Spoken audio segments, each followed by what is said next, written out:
Is there a better scene in college football? Rain or shine, never stops the Sailgaters here on Montlake. The Washington Huskies, Illinois Fighting Illini. Big Ten Conference action is coming your way from Husky Stadium. Both teams at 5-2 and 2-2 in the country. Huskies, one of the best home field advantages in the country. Illinois trying to pick up a huge road win and stay in the top 25. And for a little flavor on a drizzly day in Washington, how about the Washington Marching Band?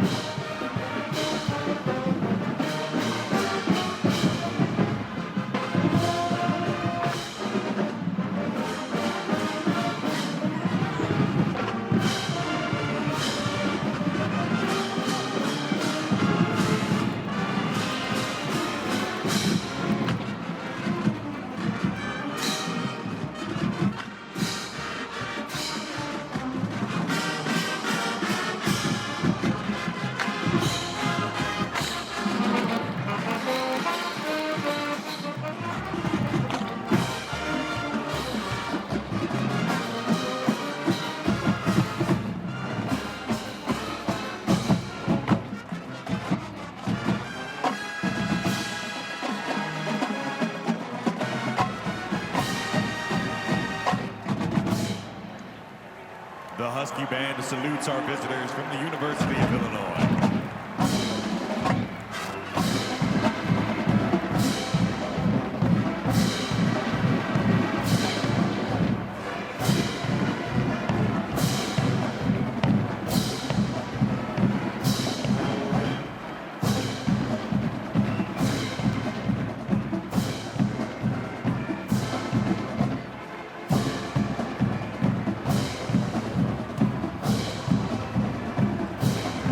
The Huskies coming from the locker room, making their way towards the stadium, trying to avenge a loss from last week against Michigan. In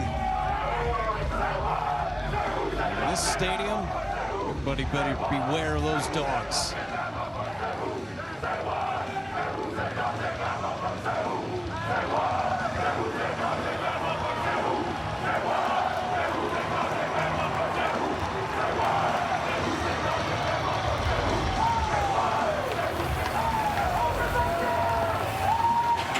Here come the dogs.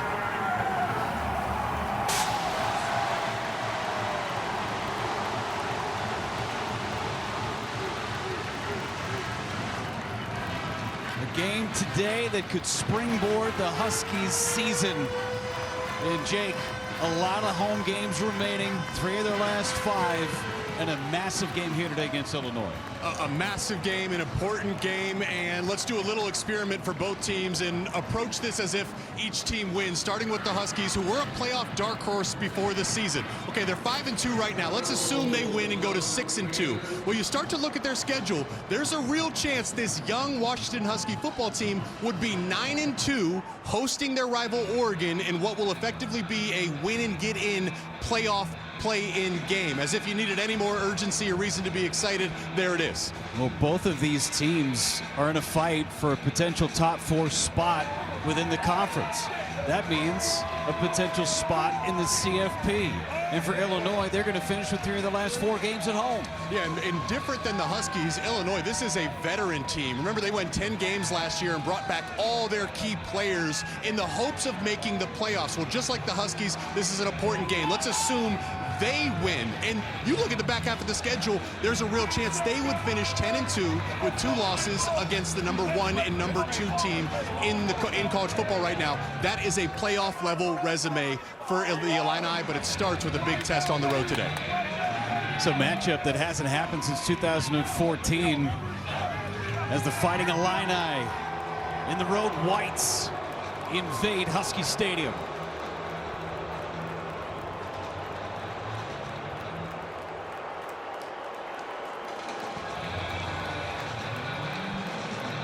Rain or shine, the fans are coming out here at Huskies Stadium. Great to have you with us with Jake Butt and Brooke Fletcher down on the field. Jeff Levering with you. Thanks so much for being with us today. And Jake, this is a massive game just in terms of the conference, but you've got 10 teams that are either 3-1 or 2-2. Both of these teams at that 2-2 mark. Huge game today. Listen, it's just that time of year, Jeff. It's late October. The leaves are changing. The temperature gets turned down a little bit. That's when competition really gets turned up.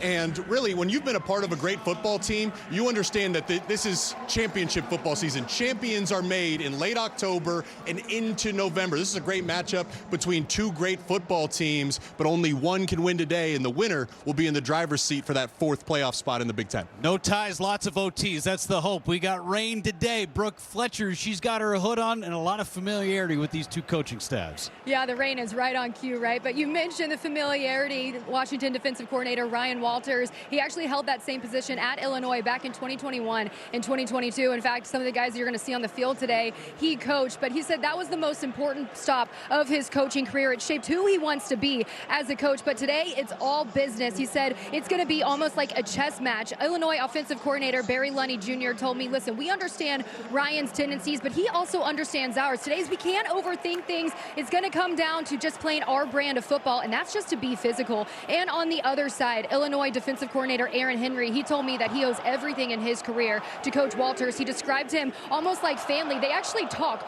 all the time, but he said that they made a pact this week. They weren't going to talk, but he did tell me, he's like, hey, I'm going to go sneak a hug pregame just to wish him good luck. We love a good friendly rivalry, you guys.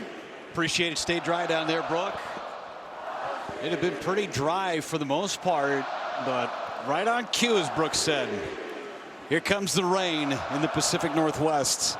53 degrees, wind swirling just a bit. Could make the kicking game very interesting. Two teams that really like to pass the football too, especially Illinois, trying to get their running game going. Might be tough to grip those footballs with the moisture today in Seattle.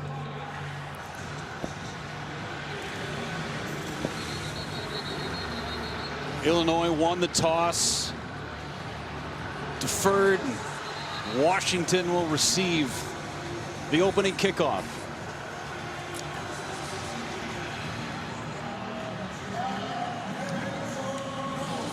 David Alano ready to kick it away for the Illini.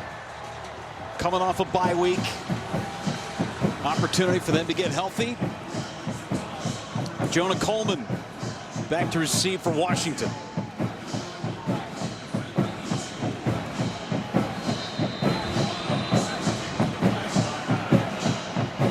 Poncho Zeron does not deter these Husky fans. And off we go in Seattle. Adam Muhammad will be the return man for Washington. He goes right back up the gut, and he goes right through a defender for Illinois. And here come the Dogs offense. Start from the 25-yard line, led by their quarterback, DeMond Williams, coming off a game where he threw 3 picks against Michigan. It's probably the worst game of his career, but it's not all on him. Remember, this is a young Husky offense. A little miscommunication with this tight end on one of those interceptions to Decker DeGraff, but really the difference between their 5 wins and their 2 losses has been the legs and rushing ability of DeMond Williams. This is one of the more dynamic quarterbacks in all of college football. You talk to defensive coordinator Aaron Henry, probably half of our meeting was spent talking about how to contain his legs. Back to pass Williams. A lot of room to run. He's going to take that room, gets to the outside, pushed out of bounds just short of a first down. Good gain of 8 or 9. As you take a look at that starting lineup for Washington, that tight end room is banged up, but they're getting some pieces back on the offensive line, Jake. It's Decker DeGraff and then a makeshift tight end room of offensive linemen and young unproven weapons, but the key there is the left side of this Husky offensive line is healthy. Freshman John Mills back in the starting lineup, and Carver Willis, who was playing great before his injury, also in the lineup. Get it to Boston on the outside. He's got a first down and much more, taken down past the 40-yard line. First down Washington after a gain of 9. The defense for Illinois, Jake, it's all about the linebackers today. It's a big test for the front 7 just across the board. Aaron Henry said there can be no selfish pass rushers. They have to push the pocket and keep DeMond Williams hemmed up. Already had a run there on the very first play of the game. Other key coming off the bye, this Illini football team has been beat up in the back end. Chance to get healthy last week. And off to Coleman, bounces it to the outside. just gets to the 50-yard line. Another good gashing play for the offense for Washington. Talking to Aaron Henry yesterday, I mean, he didn't hold back. I think he must have said it 4 or 5 times. He said the #1 key for our defense is to slow down. He said you can't really stop the Husky rushing attack, but to slow down this Husky rushing attack, whether it's Damon Williams' legs on design quarterback runs, read option, or when he scrambles. Of course, it's an added element of challenge with Jonah Coleman. Williams on the keeper gets to the outside. Another first down for Washington.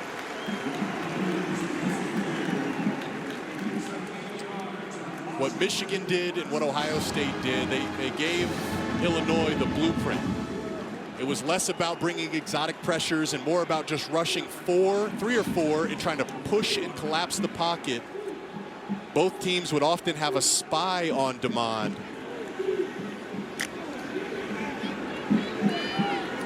Got Muhammad and Coleman in the backfield with Williams. Everything good for 8 or 9 yards so far for the Huskies offense. Plenty of time to pass. Williams sets up and checks it down to Muhammad. Puts his head down and is close to a first down. And they mark him about a half a yard short. Well, the pads are cracking. This is going to be a violent, physical football game. It started with the kickoff return from Muhammad. You've seen Jonah Coleman. Those 2 guys are the RB1 and RB2 for this Husky football team. Jonah Coleman, 5'9", 220. He's a battering ram. But then in comes Adam Muhammad. He's 6 foot 220. Got to bring your feet and bring your hat, buckle your chin strap, meeting these running backs in the hole. Second down and very short. Handed off Coleman. And it's the first time the Huskies haven't gained 8 or 9 yards. Pickup of 4 and a first down for the Huskies. I'm just really glad it was 8 or 9 yards and not 6 or 7. Then I was really going to have to go on some sort of tangent of something I don't understand. The young kids watching at home, Jeff, you would have climbed the charts. They would have loved that one. Yeah, I'm out. I'm out. Still don't get it. It's a good opening drive for Washington's offense. Amari Evans, the motion man. Play action pass, get it to the outside. Boston sheds 1, sheds 2. He's inside the 10. Denzel Boston, his second catch. Well, we spent so much time talking about Damon Williams as a runner. Listen, this guy is a great passer as well. The true sophomore is only 18 years old, and that's what makes him so dangerous. You can call the perfect defense, you can be in perfect position, and he can still make you pay through the air or on the ground. It's just so hard to game plan against this Husky offense. First and goal from the 10. Little pass. Jordan Washington trying to get to the outside. He's inside the 5-yard line. A flag comes in. This has killed the Huskies. Their 2 losses, whether it was Michigan or Ohio State, it's been these penalties, these drive killer penalties. Putting together a great drive. You have Illinois on their heels. Going to be second and goal inside the 5, and going to get a holding call, I believe, on the tight end here.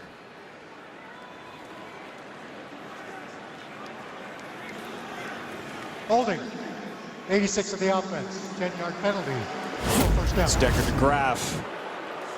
This is something to consider here. You see him right there in the middle of your screen, grabbing the jersey, and as a tight end, you have to know when Leon Lowry disengages, you got to let go. It's an easy call for the official, but Quentin Moore is their Y tight end for Washington. He is their typical blocking tight end.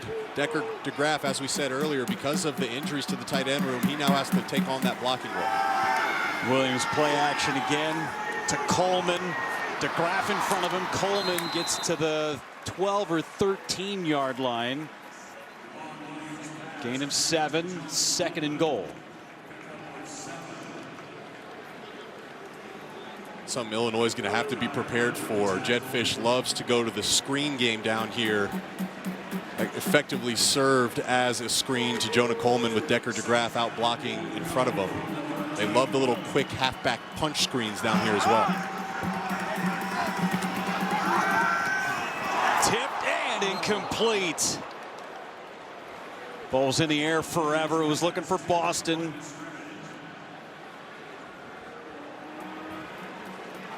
DeMond Williams is only 5'11". He's not very tall, so this is something you actually don't see a ton of considering his height, but a good job there. Getting his hands up, batting it down, and now a 3rd and goal backed up. Again, it's going to be the second play when DeMond Williams breaks the pocket when he runs.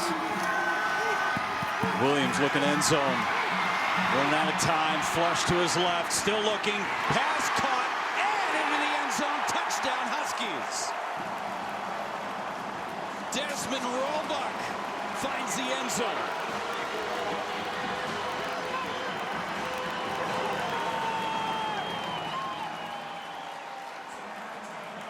Well, that play there perfectly encapsulates the dangerousness of this Husky offense. You can defend the first play, but then there's a whole other play, the second play, when DeMond Williams breaks the pocket, whether it's with his legs or that time finding his freshman wide receiver, Desmond Roebuck. The Illinois defense has to be prepared to defend for 8 or 9 seconds. That time they didn't get it done. A good job by DeMond Williams finding his freshman target for a touchdown. Gross kick is up and good. 7-0 Washington. Roebuck finds the end zone for a 3rd time. One of the best freshman receivers in the conference. Roebuck could not be deterred. Feeling a swag here in Dogland.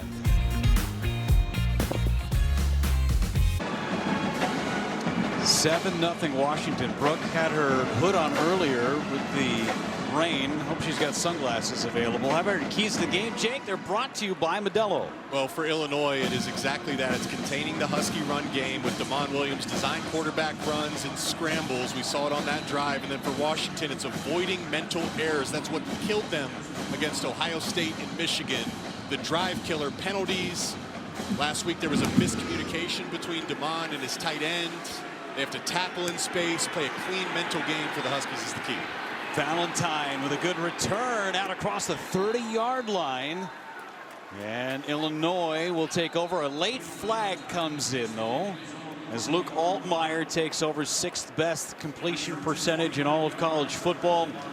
Coming off of a bye week.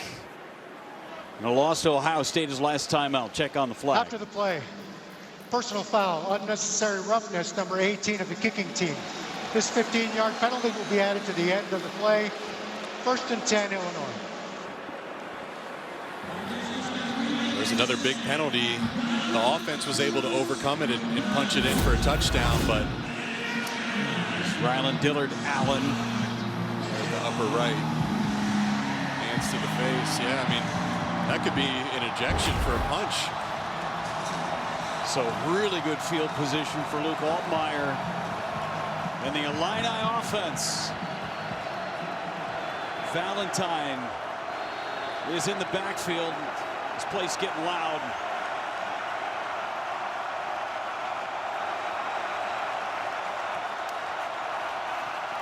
Handoff instead of pass. Nice floater into Husky territory as they get Hank Beatty for a good gain and a 1st down for the Illini. That week off was huge for this running back room and for the offensive line, Jake. Came at the right time. This veteran Illinois football team has been beat up. The running back room is as healthy as they've been all season. Josh Kreutz, their center, he's healthy. The left tackle, J.C. Davis, missed all of camp. Brett Bielema said this is the healthiest and best shape he's been in all season long. Altmaier to pass. He's going deep, looking for Beatty, and he knocks it away. It's good defense by Beatty to prevent the interception from McLaughlin. So Washington defense secondary has been battle tested, but they got their 2 top corners available now. And that's the key. It's Dekario Davis and Ephesians Prysock. Prysock 6'4", Davis 6'4". These are long corners, and defensive coordinator Ryan Walters likes to play aggressive man-to-man coverage. Their health, he told us, allows him to be extremely aggressive in his play call. Trips on the top of the screen. You got Valentine with a run, lowers his shoulder across the 35-yard line. Gain of 8, 3rd down and 2. So far, that aggression is showing up for the Husky defense. 3 plays, 3 straight times where they have brought extra purple jerseys, and now in a 3rd and short situation. And I'd imagine we see more of the same, but Illinois will have 2 shots at this. Brett Bielema and Barry Lenny Jr., they love to go for it on 4th down. Caden Fagan, the running back. Huskies load the line of scrimmage. Play action to the outside. Catch is good. See if they give him progress. The ball popped out late. Looks like they're going to give forward progress to Hudson Clement. And a first down for Illinois. There's not a lot of room for error there. You see, once again, Ryan Walters bringing the pressure, and Takario Davis, he understands that Altmaier is going to get the ball out quick, so he triggers. He's just a minute late. Good tempo on that football and good accuracy, having it on the outside shoulder. Altmaier out to Clement and able to move the chains. Aiden Loffrey checks into the ball game for the first time for Illinois. And Ryan Walters, a former defensive coordinator for years with Brett Bielema in Illinois. Altmaier, play action. One pump. Altmaier in trouble and just throw it away. Smart play by the senior Luke Altmaier. Well, that's great defense by the Huskies. It's corners over, so it's man-to-man coverage. Watch Altmaier pump as if he's running the screen out there, and then it's a double move. They're running vertical routes down the field, but because of the man-to-man coverage, the Husky secondary was in position, and a good job by Altmaier getting outside the pocket and throwing it away.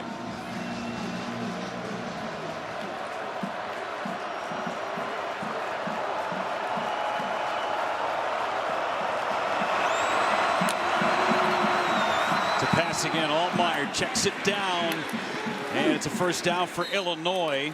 Cole Rusk, senior tight end, gain of 11.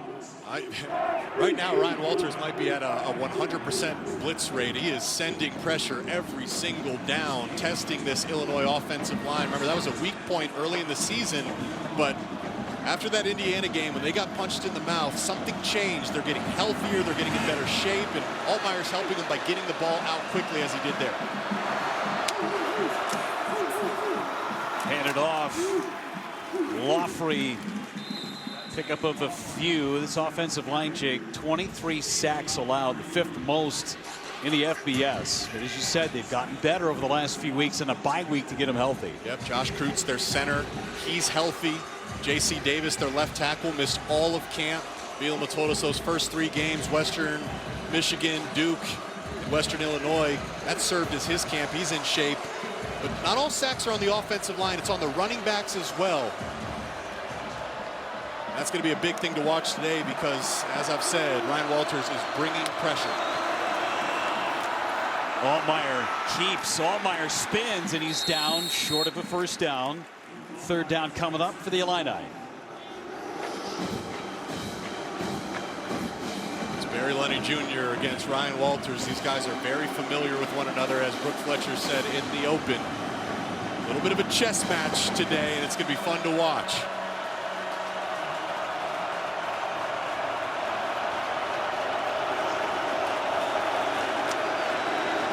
Justin Bolsick checks in. It's on the bottom of your screen.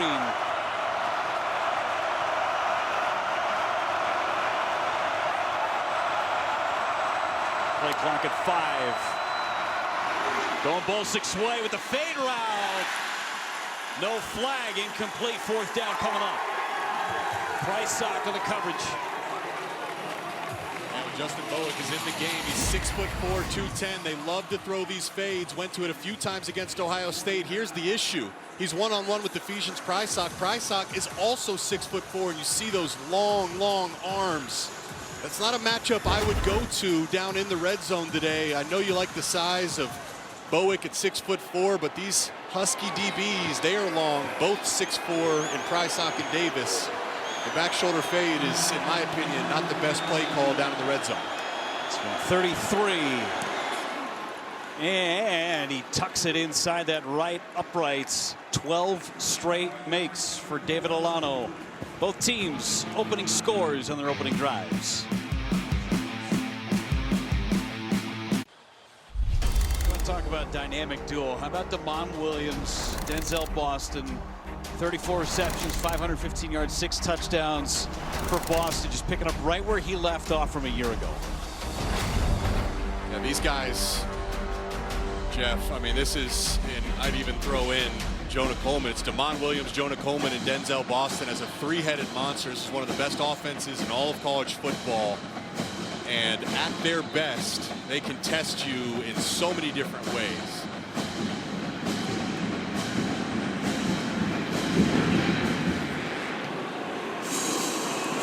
Muhammad on the return. He's got an alleyway up the outside. Muhammad tripped up across the 30-yard line.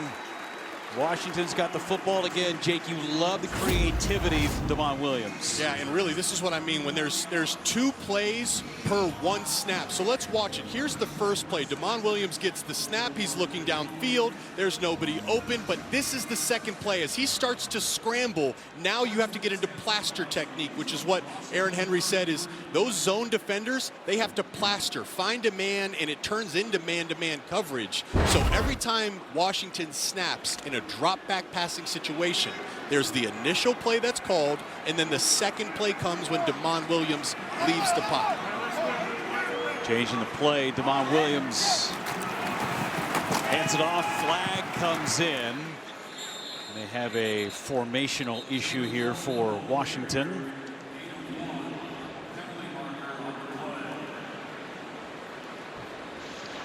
Illegal formation. More than 4 players in the backfield on the offense. 5-yard penalty, still first down. Third penalty already on Washington. Jake, your impact players, sponsored by Auto Owners Insurance, simple human sense. Jonah Coleman is one of the best backs in all of college football. Got to get him going. And Denzel Boston, his relationship with Damon Williams, that's the go-to guy in all situations.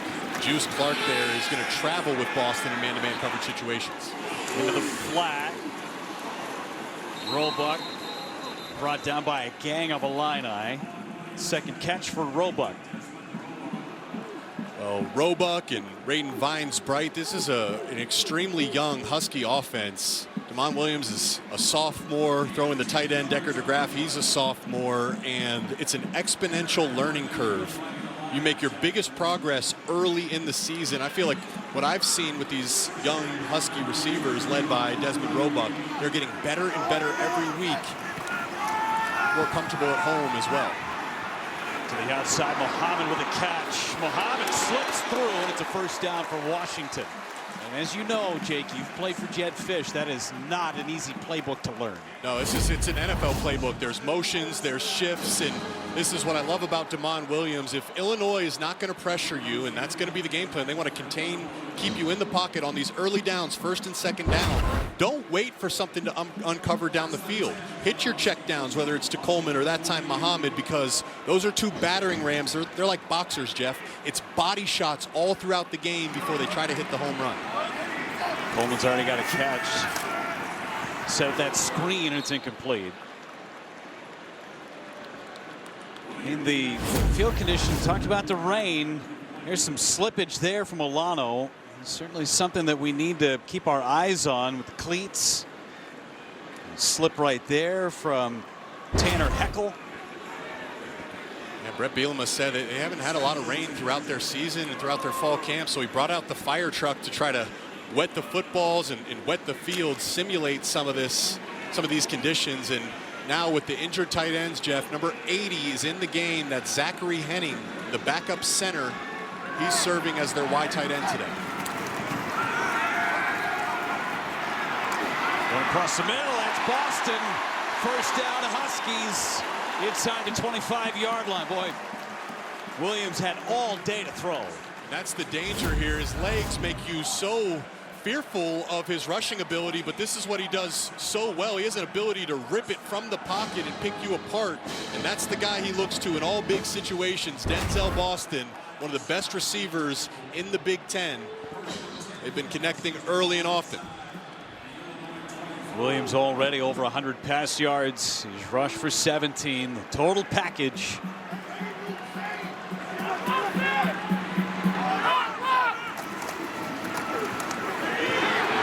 Williams carries and falls down. Maybe some of that turf issue.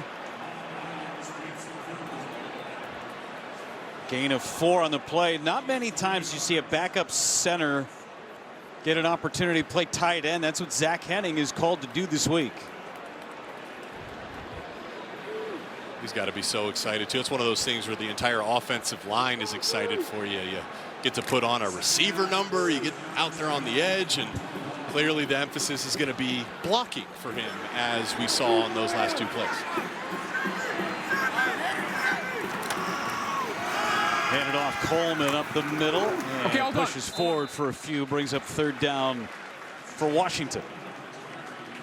Really like the game plan so far by Jedd Fisch. He's making Illinois defend the entire width of the field. They're moving them laterally with different screens, with Damon Williams running the ball, some boot action, and then they take those two battering rams, Jonah Coleman and Muhammad, and they just run right down into the teeth of the defense. Very balanced so far. Coleman bounces. Coleman across the 15 and lunges for a first down.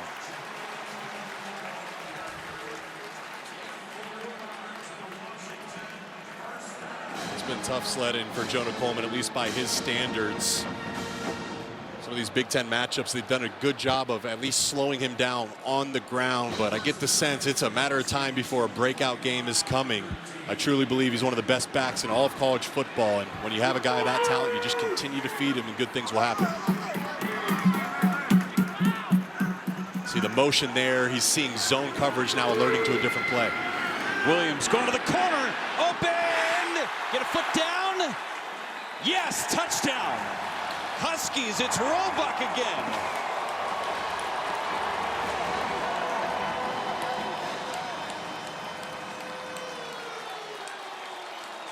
It was tight on that sideline. What a great throw from Williams. And Roebuck get that foot down with control. Absolutely, catches it clean as long as he maintains possession. There's the left foot down, inbounds clearly. Second one just to boot. Yeah, for the NFL scouts that are here watching, says, hey, I'm a freshman, but in a few years. And he hangs on to it, completes the catch all the way through. Great job there, though, by Damon Williams. Once they sent that motion across, he recognized no one went with the motion man.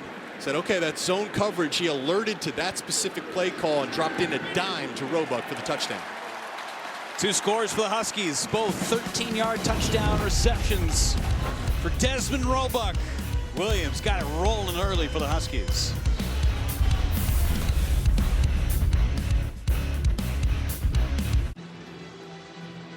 The drone is operational over Montlake, 14-3 Washington. Jake, your impact players on the other side, brought to you by Auto Owners Insurance, simple human sense. Think about all the great receivers in the Big Ten Conference, and Hank Beatty deserves much more recognition. Second in receiving yards amongst all these great receivers. And then Khalil Valentine talked about the health of that running back room. A little scary rolled up hit against the Buckeyes. Back healthy. Already seen the impact of cornerback Ephesians Prysock and his length in man-to-man coverage against the Illinois passing game. And some extracurriculars, but no flags this time on the kickoff from Washington as Luke Altmaier trying to answer what Damon Williams has done in his first two drives. The big thing, Jake, we've seen a ton of pressure from Washington. Haven't seen a lot of pressure from Illinois. Williams has been able to operate any way he wants. That's a great point, Jeff. Yeah, I mean, that's the chess match, and this is the same defense. Aaron Henry, the Illinois defensive coordinator, was the apprentice of Washington defensive coordinator Ryan Walters. It's structurally the same game plan. Difference is Illinois' defensive game plan much more conservative in terms of sending pressure. The Huskies, they're not conservative at all. Handed off, Lawfrey tries the right side, hammered and dropped down. Another big hit. Dillard Allen, who had that personal foul on the first kickoff, he's just laying some hat right there. Well, the future is bright. Another one of these talented freshmen for the Huskies, and that's why this game is so important when we talk about the playoff implications for the winners. The Huskies are 5-2 right now and playing. This is a youthful roster. What a win can mean to the confidence of these young players as they make a playoff push can't be overstated. Lawfrey again with the carry and brought down by a pound of Huskies. First quarter has come and gone. It's 14-3 Huskies at home.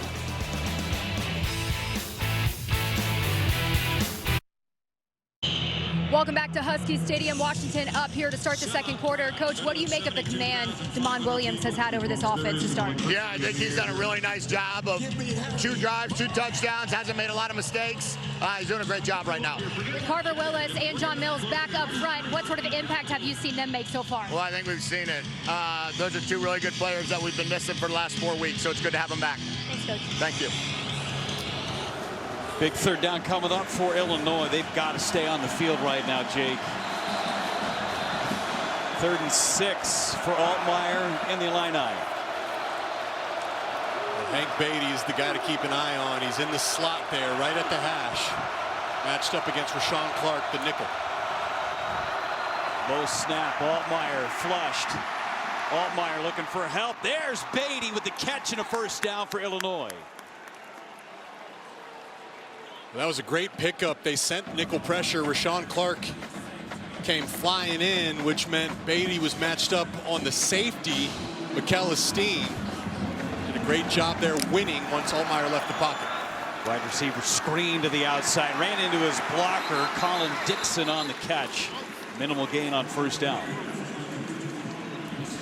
Brysock, for a slender DB at 195 pounds, he blew up the tight end, Cole Rusk, who's 250 there. Rusk, you got to win when running these screens on the outside. You got to beat the DB, but Brysock, he thumped him there and helped stop that play.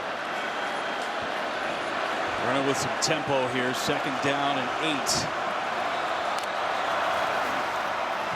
8. Altmaier keeps and banged down short of a first down. 3rd and 2 for the Illini. Just such a stark contrast in defensive philosophy from Illinois to Washington. Just look at the body language and pre-snap positioning. The Huskies, they're coming after Illinois right now. Now Caden Fagan in the game at running back, number 3. He is 6'3", 255 pounds. He is a big running back that can get downhill and get these short yardage situations. Picked up a 3rd and 6 earlier on this drive. 3rd down and 2. Altmaier keeps. He's got the first down and more inside the 35-yard line. Let's go back to Chicago. Dave Revson in the studio update.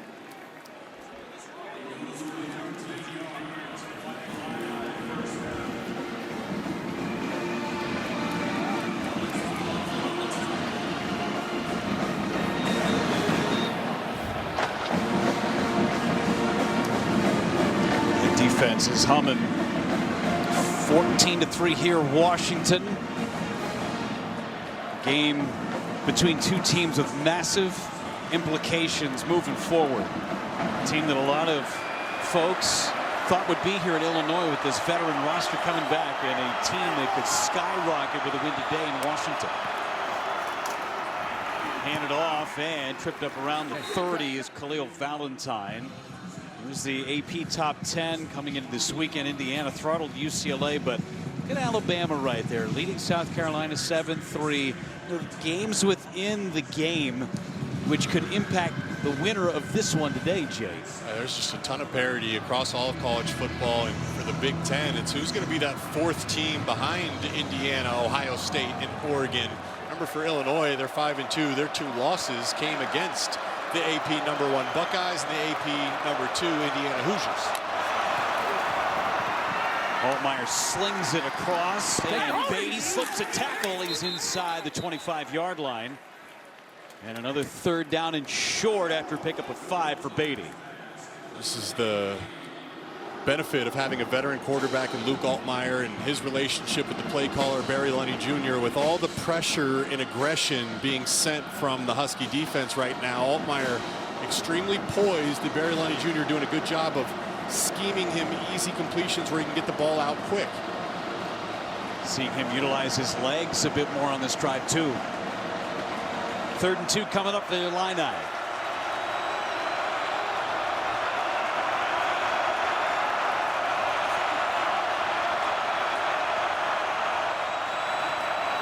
Handed off, Fagan up the middle.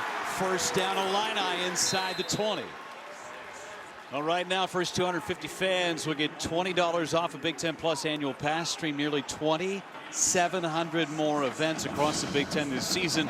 Scan the QR code on the screen or go to BigTenPlus.com. Make sure you enter FB20 when selecting an annual pass at checkout. Take advantage of this offer. Hoop season right around the corner. Make sure you've got the app. Make sure you've got your Big Ten Plus app.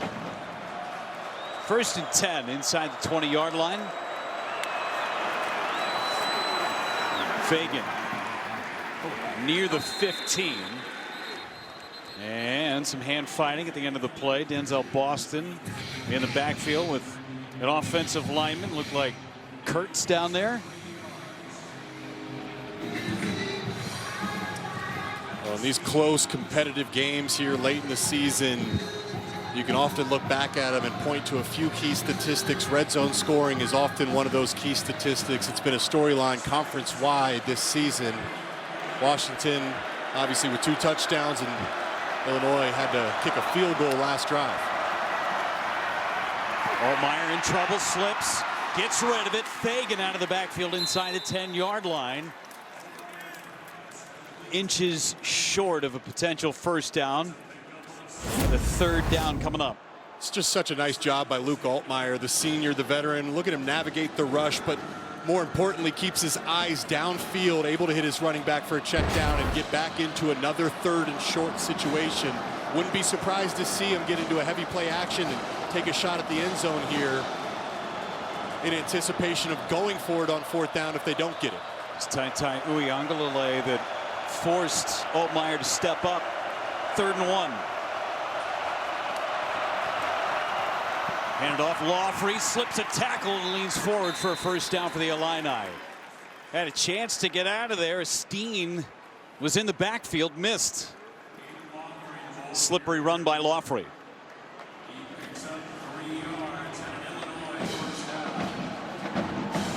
Four different 3rd down conversions on this drive for the Illini. A team that has really struggled in that department coming in, just 37%.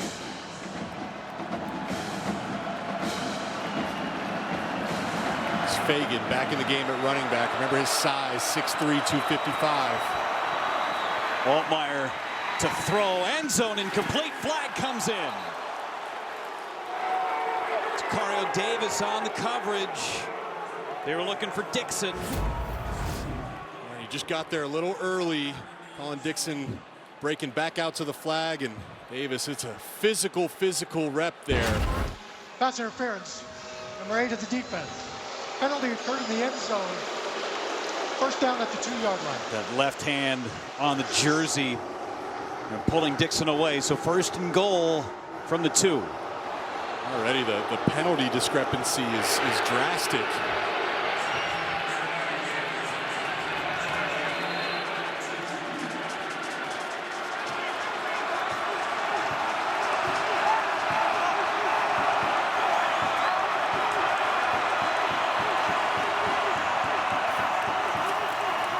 Fagan gets it. Fagan, maybe a half a yard.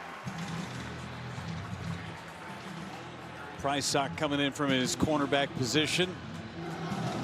Initial contact. Yeah, it was a nice job there at the nose position, number 77, Samote Pepa. He's 350 pounds. Josh Kreutz, the center, only 290. Pepa won and forced the cutback. Sometimes that's all it takes for the rest of your defense to rally and make the tackle short. Load up that right side of the offensive line. Jordan Anderson, a tight end in. Altmaier inside, touchdown. Colin Dixon with the score. What a drive from the Illini. A great job by Luke Altmaier. He has full autonomy of this offense. Oftentimes, Barry Lenny Jr., this is kind of like a run-pass option. I believe this was a called run, and Altmaier just had a chance, if he liked the matchup one-on-one, to throw a little dart route to Dixon. This is what red zone scoring is all about. Can you make these contested catches? Dixon doing a good job of boxing out Prysock, extending his hands and making the contested catch for the touchdown. But it's critical for Illinois to come away with a touchdown there instead of a field goal. Outstanding drive. Timeout on the field. Covered better than 8 minutes, 14 plays, and they were perfect on third down. Downtown Seattle, not far from Montlake.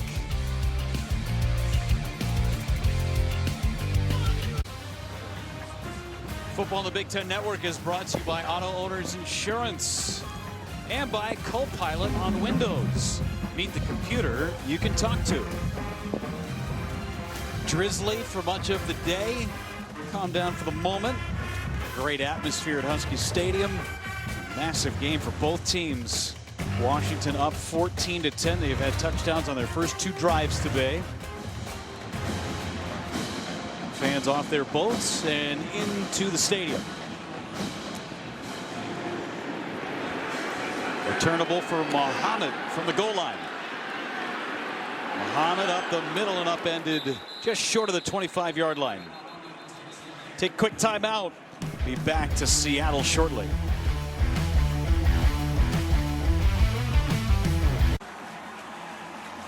(14-10) Washington. See the Space Needle off in the distance here.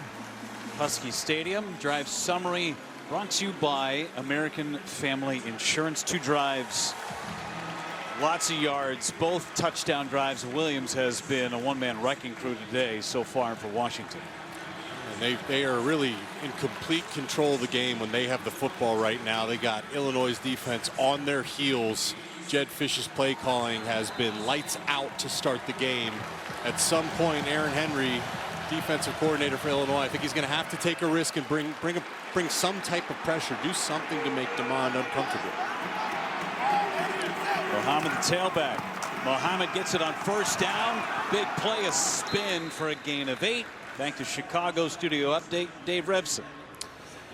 Jeff, Iowa is just annihilating Minnesota. Caden Weegan, the 50-yard punt return touchdown, the 3rd of his career. They have a pick 6 as well. The Gophers have 1 total yard, 31-zip. It's too bad you can't pick up Iowa for your defense and special teams in your fantasy football leagues. Not available. No kidding.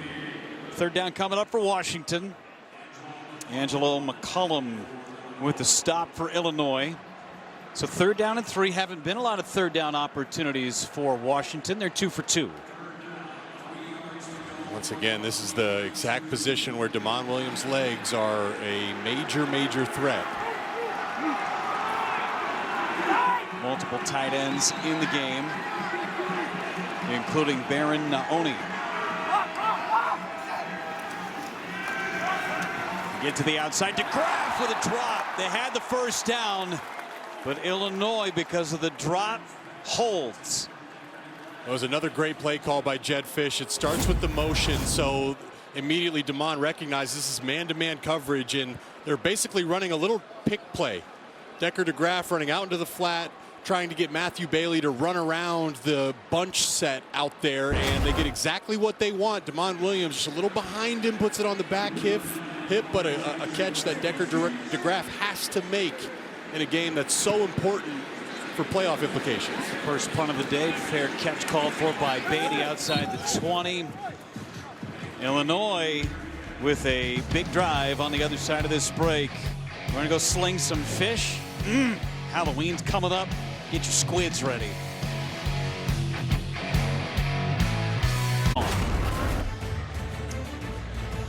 Serenity on Montlake. Not so serene on the gridiron, though. Longest drive of the season for the Illini in terms of time of possession. 14 plays covered better than 8 minutes. Illinois got the football to 21-yard line after forcing the first punt of the game. Altmaier to pass. Altmaier across the middle. There's Dixon again with another catch. Still on his feet past the 45-yard line. Colin Dixon having a good afternoon.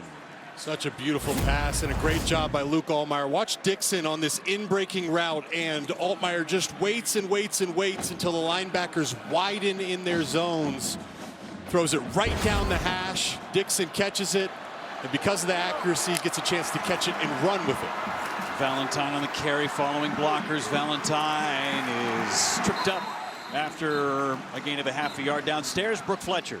Yeah, Barry Lunny Jr. told me, Colin Dixon has completely earned his spot through hard work. He said when Dixon first arrived, he liked him, but they weren't sure how quickly he was going to develop. And since then, man, he's done nothing but prove himself. Lunny Jr. told me that he's one of the most dependable players. He's smart, tough, versatile, and a guy who can line up anywhere and just finds a way to make an impact. And you're seeing that so far in this game, guys. The ruling of a runner being down prior to the ball coming loose is being reviewed. Going to have a review on this play. Well, just to go back to what Brooke is saying, first off, Dixon is the definition of dependable. Both him and Hank Beatty, each with 1 drop total on the season. And let's see if this ball popped out, Jake. After reviewing the play, the ruling is upheld. Second down. Just a quick look right there. Knee was already down. Ball popped out late. our replay crew is also dependable. I like that, a quick, efficient replay. Big fan of that. Yes. But Dixon and Beatty, Jeff, this is a big storyline coming back for all the experience Illinois brought back. They lost Pat Bryant and Zariah Franklin, two great wide receivers that won them a ton of games last year. Beatty has firmly solidified himself as a wide receiver one of the best in the conference. Dixon has separated as their wide receiver two. Altmaier to the outside, Loffery with the catch across the 50-yard line. Ends up third down. Hasn't been an issue so far this afternoon for Illinois. 5 of 6 so far on third down.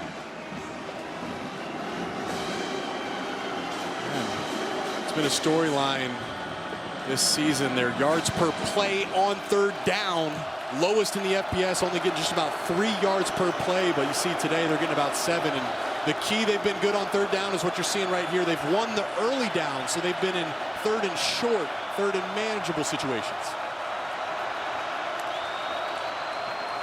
Handed off up the middle. It's Fagan breaking through the middle and finally wrapped up at the 30-yard line. That right there is the other side to aggression, is when you bring blitzes, see all those guys at the line of scrimmage, there's no layers to the defense. There's no linebackers at the second level. Nice cut by Fagan to get up to the second level. Altmaier going end zone, and it is caught and now dropped at the last moment. Prysock on the coverage. Rashawn Clark was back there as well. This is a beautiful ball by Luke Altmaier. Watch him drop this right there in the basket. You can't throw a better ball.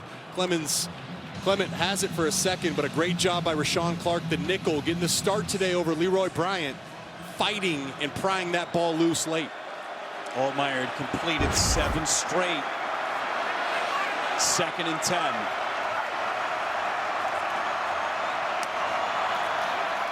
Altmaier going to keep it.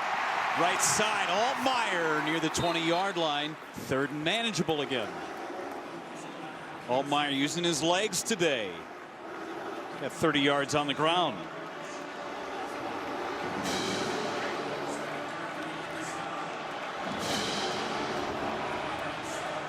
Here's a situation, Jake. You could be 4 down territory here too.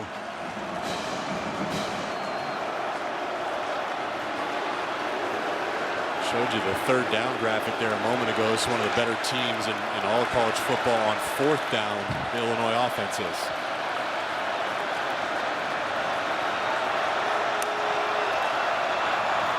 Altmaier will pass. Beatty one-handed. He's secure it. Yes. 1st down Illinois. What a catch by Beatty. And look what they did pre-snap with the formation. Look at Hank Beatty just kind of trying to hide behind the line of scrimmage. And Washington, I don't know if they didn't see him, but I mean, heck of a pass and catch there down the sideline. All done, guys. Plows his way forward inside the 10-yard line. And a flag comes in late.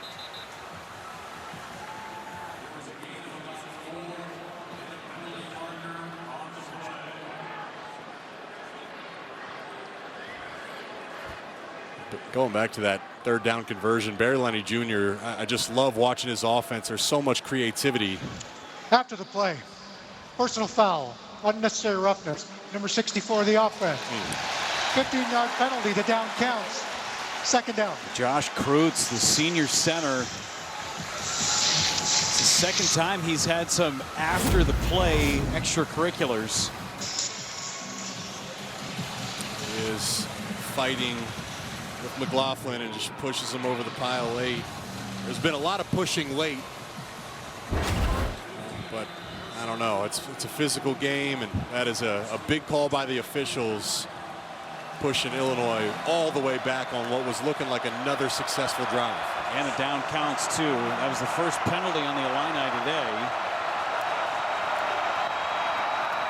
Altmaier, end zone, and it's picked off. A flag comes out, but for now it's an interception for Tacario Davis. Oh, and he can't believe it. Bowick was running a post route, and it looked like they just bumped into each Pass other. interference. Ooh, that's a killer. 15-yard penalty, and automatic first down. What a catch by Davis. What'd you see there, Jake? I didn't see much. I didn't see much either. It looked just like Had to have a been normal before that. collision. Yeah, it was right before that. I mean, Bowick's running a post route. Davis is driving on it. I mean, yes, there was contact, but that's contact that happens on every play and every route, and that is a huge call by the official there. I wouldn't have thrown it. He did throw it. Here's another look at it. Watch him right here. Here comes Bowick on the post. Davis triggers. Wow. I mean, a little push off. And you got to think from the official's point of view where he sees it. He sees the arm extend. It wasn't much. Wow. That is a huge call. Second and backed up to first and goal. Handoff Fagan to the 5. Wow. And the Boo Birds keep coming out here to Husky Stadium. Well, you know, it wasn't much but from the official's vantage point, he's standing there right under the field goal. He's going to see Tacario Davis's arm extend, and you saw how Davis kind of pushed off, and that's what put him in position as he faded back to make the interception. So it's not much, but if you put yourself in the shoes of the official, what he's seeing is that push off, and he made the call. They don't have to snap the ball before the 2-minute timeout. You saw that last graphic of the total yards this quarter dominated by Illinois. We've got the 2-minute timeouts headed your way on Montlake. Illinois driving. 2 minutes to go, Jake. 4-point lead for Washington, but this call right here is a huge determining factor in this game. Yep, and watch, keep your eye on the right arm of Tacario Davis. You see it put right there on the shoulder, and then he extends. You see how that affects Bowick, and you got to remember, the official is standing right off the screen to the right. You'll see him come on the screen here late. There he is. So from his vantage point, he's going to see that arm extend. He's going to see Bowick kind of get moved and nudged a bit, and Tacario pushes off to fade backwards. So, you know, it's not much, but from the official's vantage point, Jeff, I can see how that looked like a clear PI. I'll tell you, this fan base right now is rabid.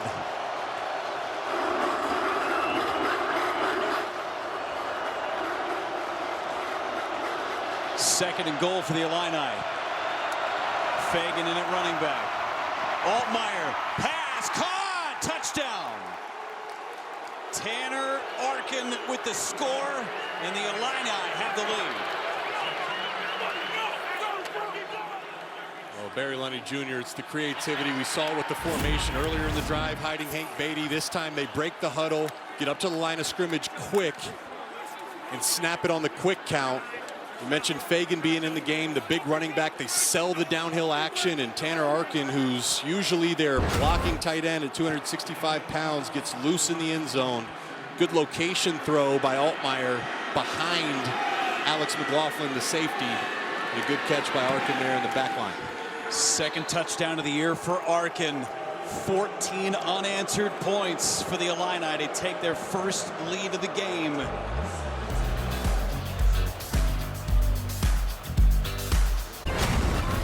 14 unanswered points by the Illini on the road. 1:55 to go, and oh, by the way, Illinois will get the football out of halftime. Feels like a big drive for Washington, trying to regain the lead or at least tie it. Olano back to kick. Muhammad let it bounce into the end zone. Don't forget, Old Trapper halftime show is coming up. Dave Revson, Howard Griffith, Marcel Reese standing by in Chicago. First half highlights. Hoosiers roll against UCLA.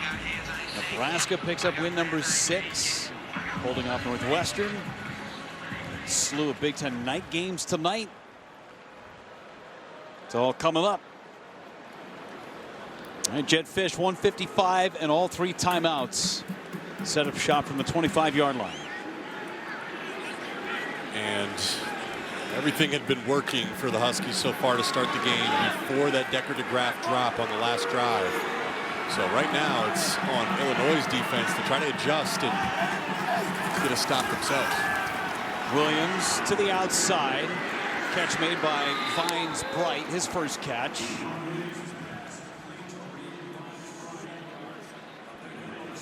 What I love so far in this game is Damon Williams is doing a great job of feeling where the pressure is or lack thereof, understanding when he has time, understanding when he can step up in the pocket. He's getting the ball out quick and with accuracy. Just 3 incompletions, 10 out of the 13 so far, and one of those have dropped. Williams behind Boston. Had an opening there in between the defenders. 3rd down. Yep, he had him, and that's where he hit him on a crosser earlier in the game. It's one of their key plays, and that's his go-to guy. You don't see that all too often, but another 3rd down. 2 of 3 so far on 3rd down for Washington.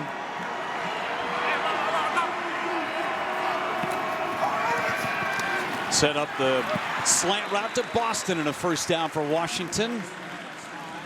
Clock stops under 2 minutes. Move the chains.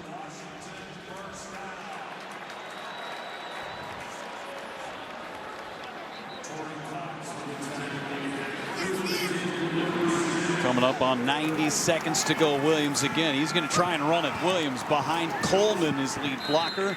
Picks up 5. Clock stops and a timeout used by Washington. We'll be back in 30 seconds. First time out of that.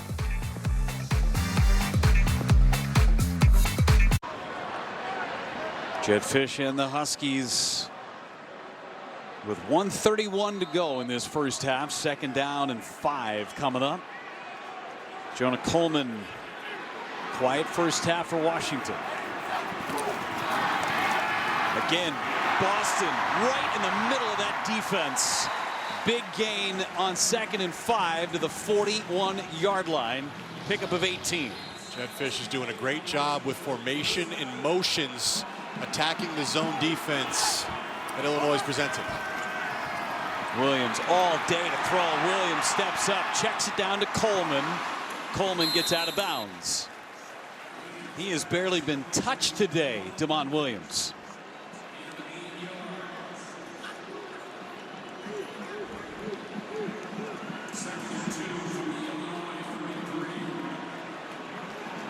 All kinds of time with 2 timeouts left, 1:12 to go in the first half.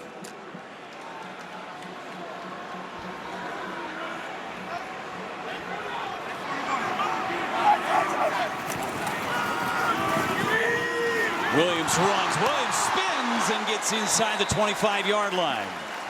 Man, shake and bake from Damon Williams. I mean, he's a cheat code. He's showing you everything. The ball jumps out of his hand through the air, making guys miss, spinning. Matthew Bailey down for Illinois. Timeout for an injury to the defense. And now we'll be back in 30 seconds.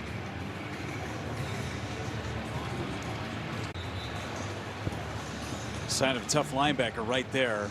He's got that half club on his right hand. Here's a spin from Damon Williams. It's beautiful. That's probably where Bailey got hurt. Remember, Bailey got injured in the Indiana game.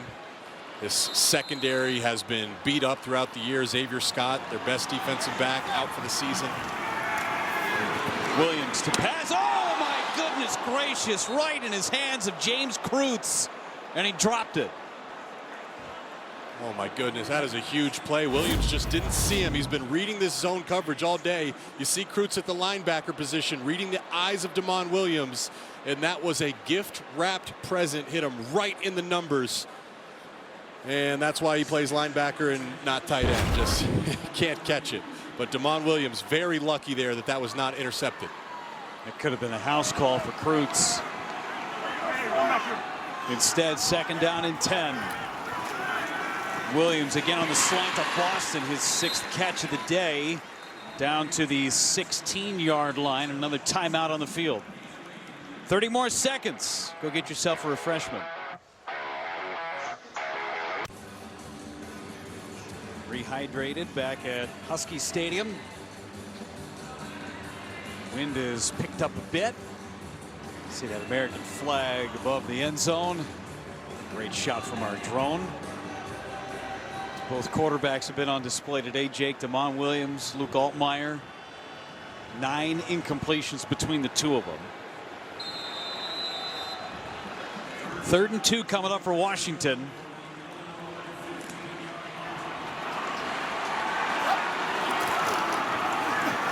Gonna hand it off. Washington tries to get the edge. He does. Out of bounds. First down, Huskies. Both offensive coordinators are doing a good job of mixing up the snap count. So that time Washington, it was a quick break out of the huddle, get lined up right away, and then snap it on the quick count. Hand off to Washington, who just gets around the edge to move the chains. 46 seconds and counting. Coleman, the running back.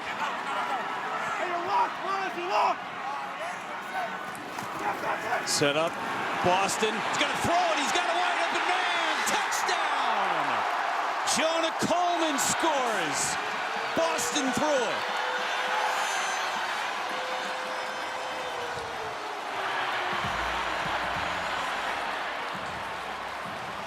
Jed Fish opening the bag of tricks. Yes, he is. That's a beautiful play call, and just the timing of it as well. Does such a great job. Watch Boston. He's going to come back, and then Jonah Coleman is going to leak out to the right.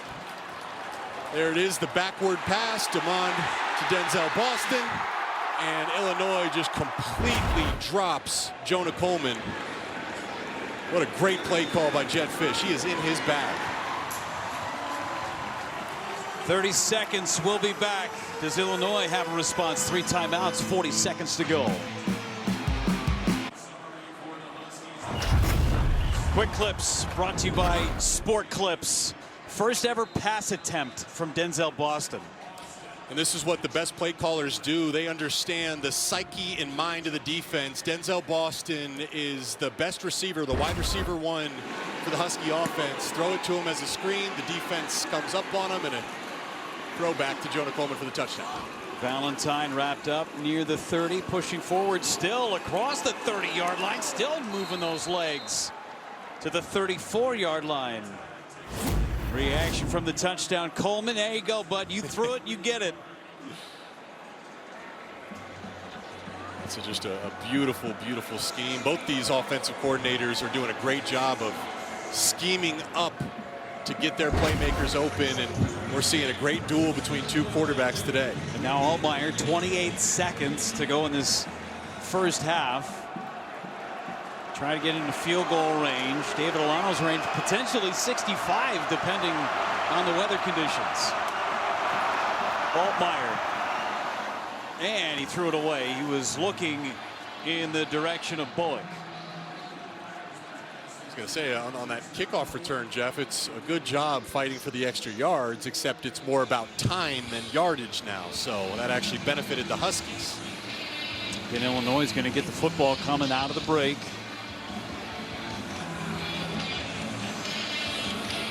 See where they line up. Hank Beatty, it's go-to guy in all these situations. Look at that bunch formation up top. He's the number 2 receiver, matched up against the nickel, Rashawn Clark. Altmaier hands it off. Lafferty has it, almost broke through. He's to the 40-yard line. Clock ticks. Conservative play call. And timeout not used. little surprised by that, Jeff, especially with what Bielema told us about Alano's leg. Right?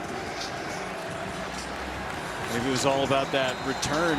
It was 12 seconds that went by, so very conservative there at the end of the half by Bielema. Only one punt in that first half. Washington has the lead by 4 points.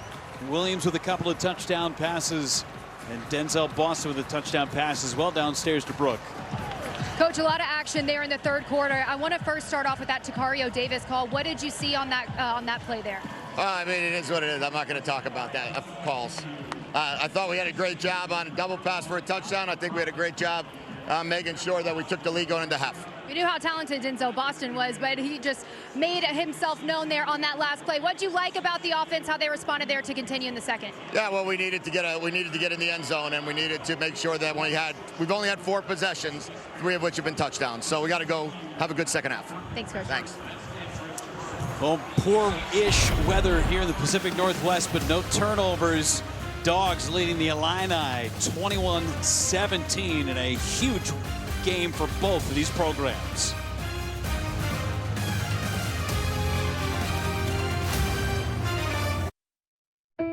Our Big Impact research takes us to Champaign, and America's heartland. A manufacturing revolution is brewing. Precision fermentation harnesses the power of microbes to transform farmers' crops into sustainable solutions. Leading the charge is the Integrated Bioprocessing Research Laboratory at the University of Illinois. Alongside 31 companies and organizations, IBRL is part of the IFAB Tech Hub, driving innovation and job growth in Central Illinois. Collaboration is unleashing the potential of this projected $200 billion industry, making biomanufacturing a cornerstone of the Illinois economy. 21-17, start of the third quarter here in the Pacific Northwest. Washington leading number 23, Illinois. Quarterback comparison, both these guys have controlled the ball game. Damon Williams through the air and on the ground. Luke Altmaier's got 30 yards on the ground, and Illinois is going to have the football first coming out of the break.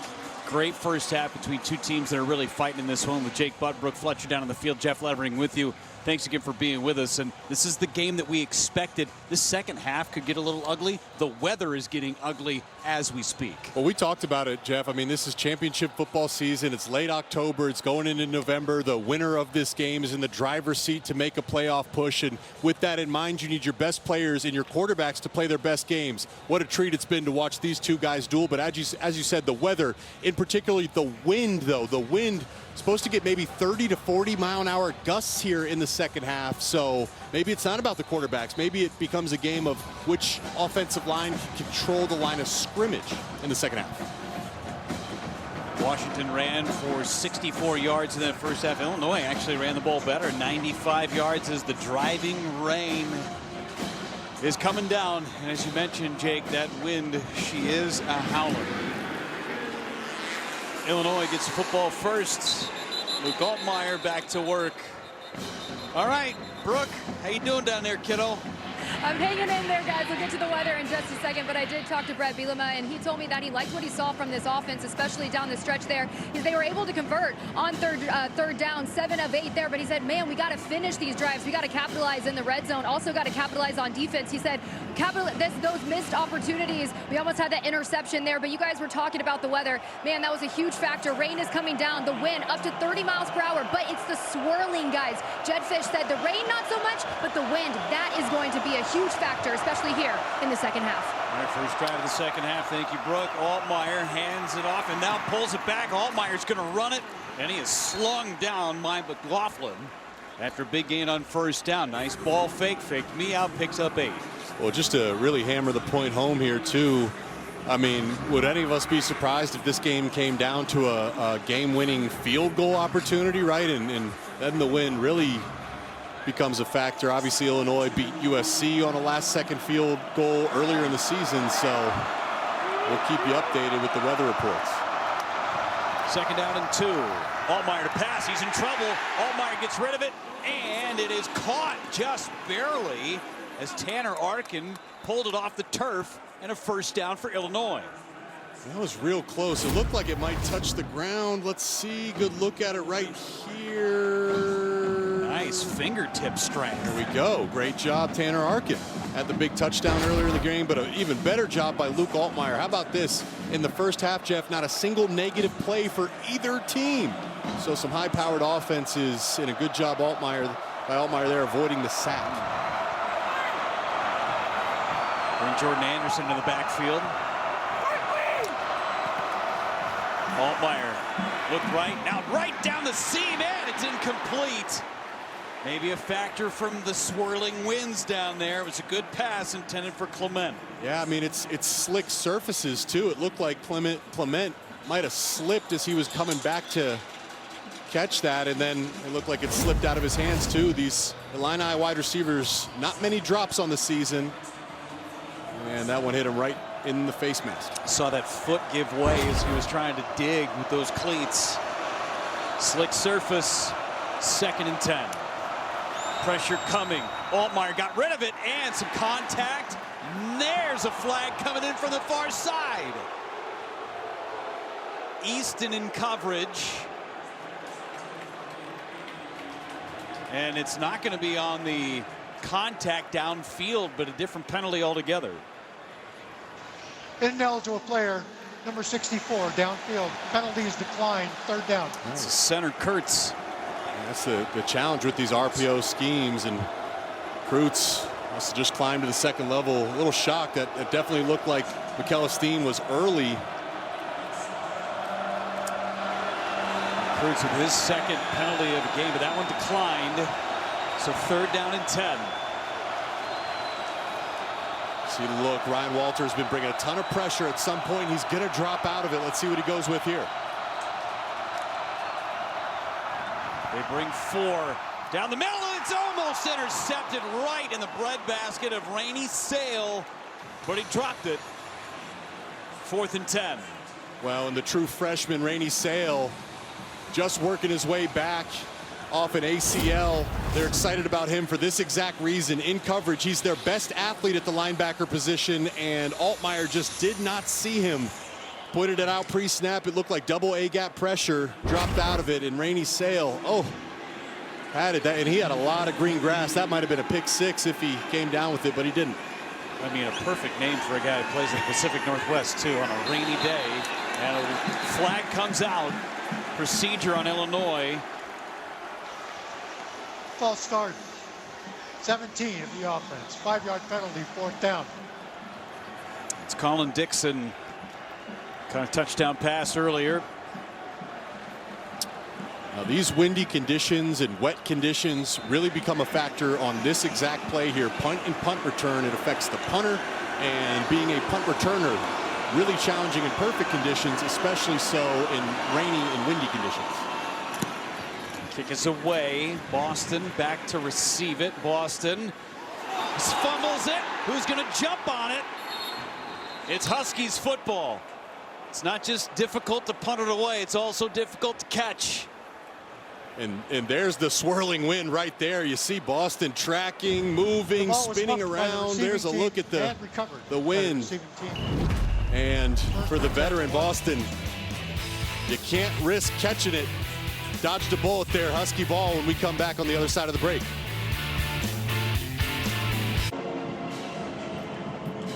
Welcome back. It's Huskies for a Cure game here at Husky Stadium. The band honoring all of those affected by cancer. You see they were spelling hope there. But the emotion extends beyond football. Washington honored women's soccer player Mia Hammett, who was recently diagnosed with stage 4 leukemia. She sounded the siren before kickoff today. Also, Ryland Dillard Allen, you can see he's wearing that breast cancer wristband just to honor his mom who's battling breast cancer. And all of the players had an opportunity to wear those decals, ribbon, just honoring all of those who are battling cancer, you guys.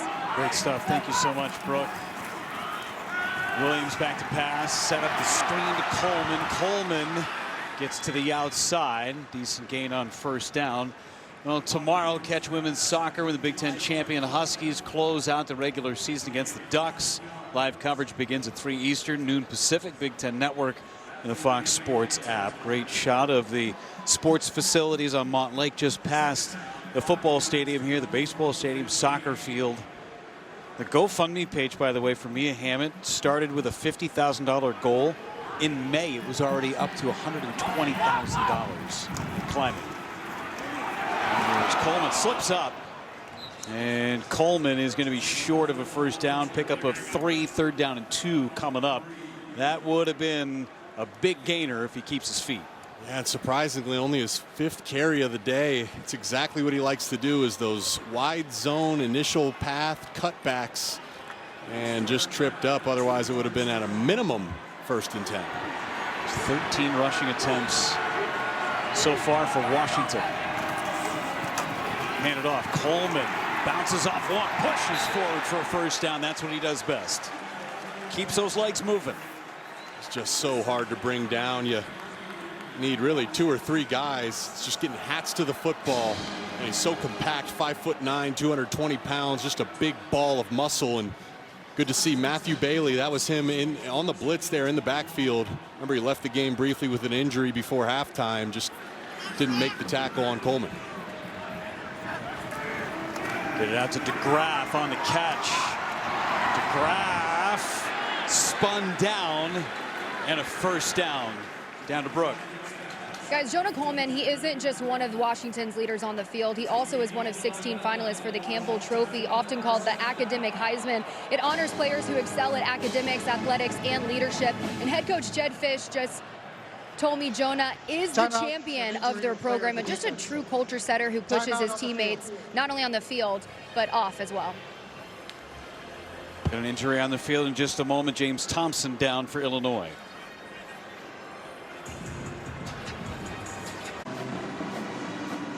Put on your thinking caps. It's trivia time, brought to you by T-Mobile, who holds the Washington program record for most scrimmage touchdowns in a single season. Jonah Coleman has 14 now, by the way, after his touchdown reception earlier today.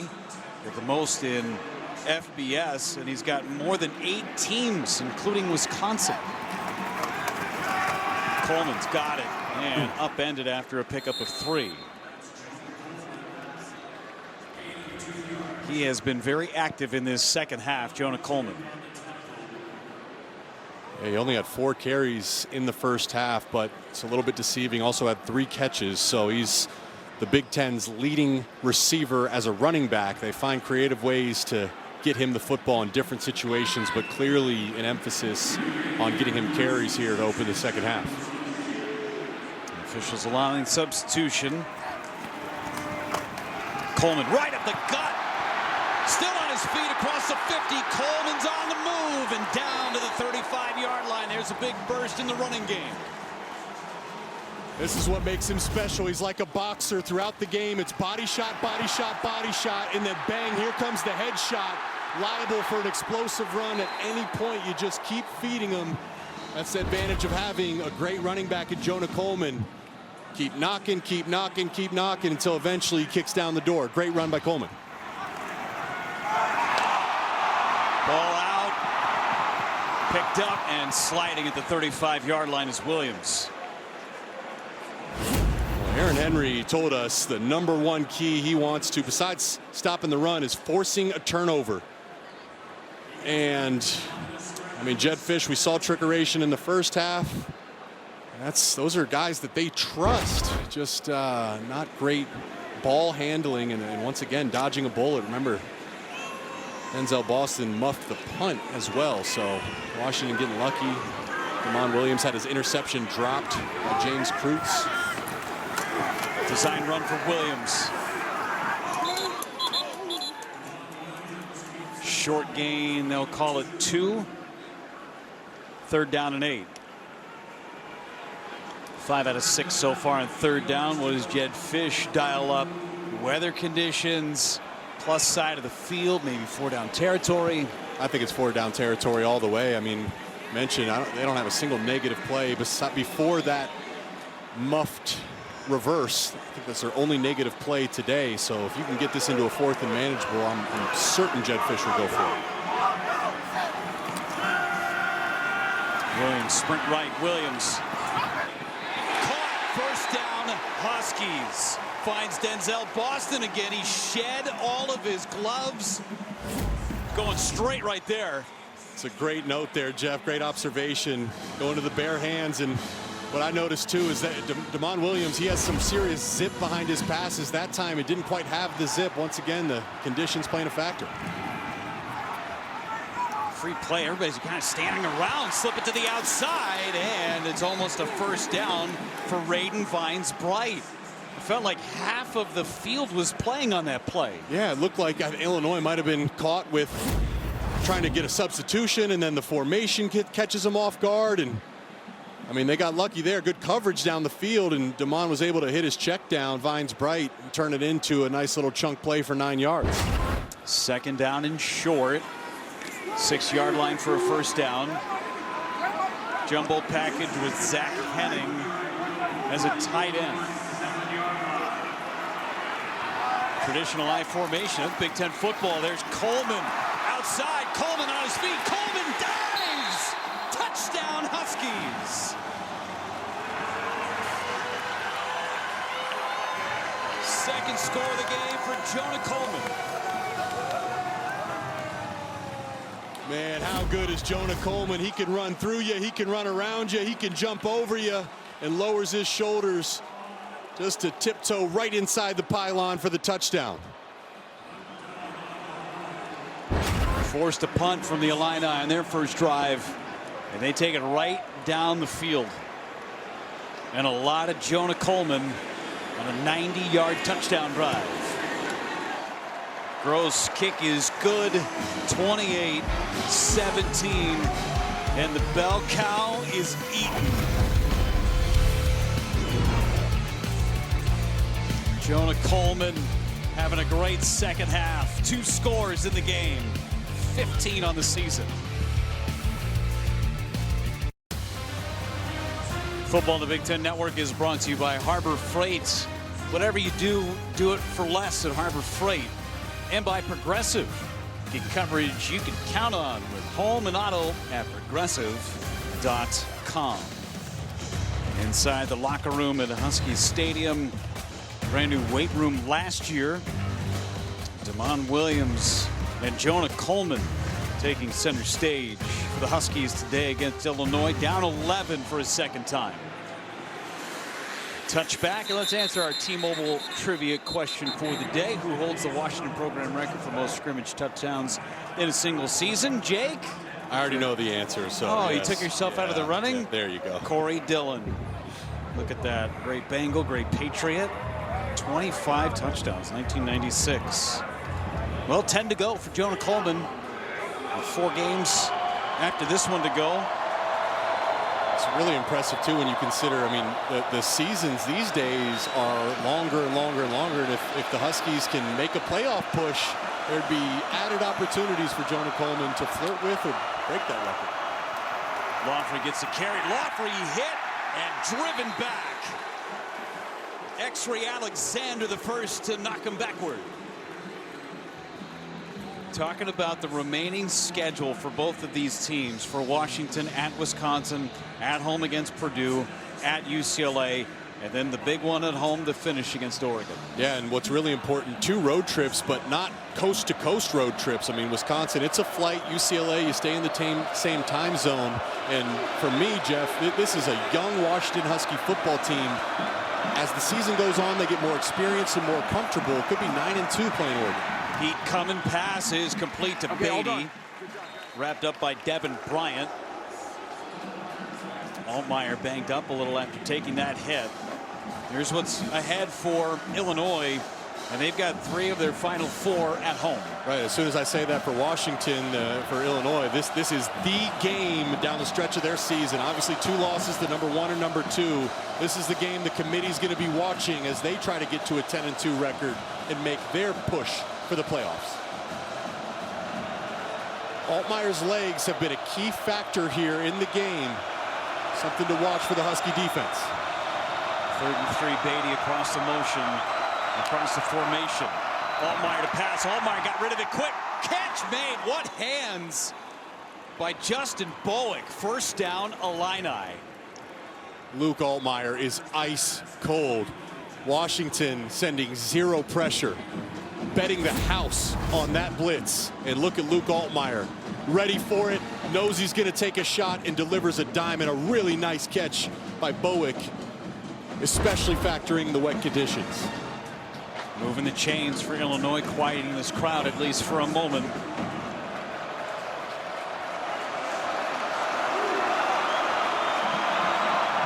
Quad formation to the left. They ran it to the right last time. Do it again here. Hit and stuck by Prysock after a gain of 2. This game is going to adapt and change and take on a new identity. The first half was all about these two quarterbacks, and they'll play a big factor, as we saw Altmaier did there on the third down throw. But I think the line of scrimmage, the offensive line and the running game, is going to ultimately decide who wins this game here in the second half. Altmaier, the leading rusher for the Illini this afternoon. Altmaier to pass again. Altmaier checks it down. He's got his tight end for a first down. Cole Rusk with another catch.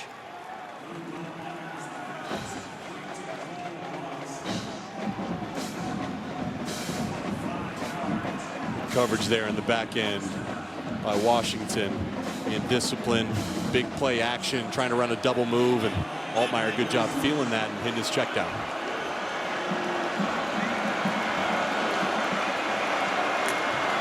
Bringing heat. Altmaier got rid of it, staying in bounds. Rusk again with a catch and another first down for Illinois. Boy, Altmaier is getting hammered on this drive. And look what he does to affect the rush. There's a free rusher right there. There's number 12, Alex McLaughlin. Pump fakes, gets him up in the air, and it's just a subtle little slide to the right. Look at those eyes, man. Focused. No celebration. He says, this is what I do.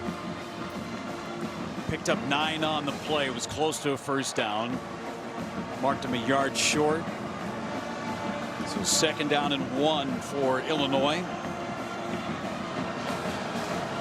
Maybe a time to take a shot here. One-on-one coverage up top.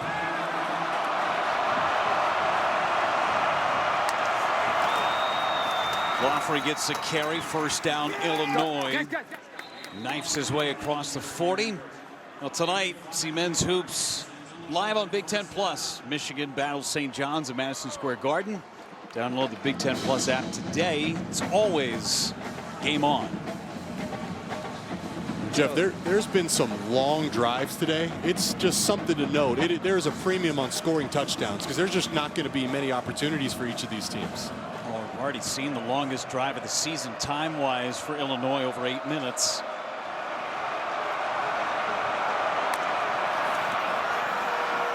Pump fake by Altmaier. Now he goes down the sideline, and it's incomplete. Great coverage downfield. That was Clark. Already knocked one potential touchdown away.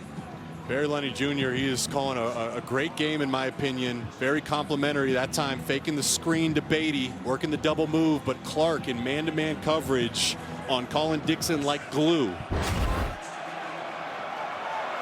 Taking away those big plays at Washington defense. Altmaier got across the 35 and then driven backward. And a flag comes in late. Silly play as Deshaun Lynch made the hit. And then Brandon Henderson came in at the end with a push in the back, trying to protect his quarterback. And I'm all for protecting your quarterback, but that is a critical penalty. 15 yards, I'd assume. After the play, unsportsmanlike conduct. First 75 of the offense, 15-yard penalty. The down counts. And you just can't do it. I mean, that is a huge play. It's after the penalty, so the down counts. That's number 75's first unsportsmanlike. It goes from 3rd and 5 to 3rd and 20. Yes, and we just got done telling you how important each possession is, and goes from a potential field goal decision to now what do you do? It's just the second penalty of the game on Illinois. Third, excuse me. But 2 of the 15-yard varieties. Altmaier to pass again.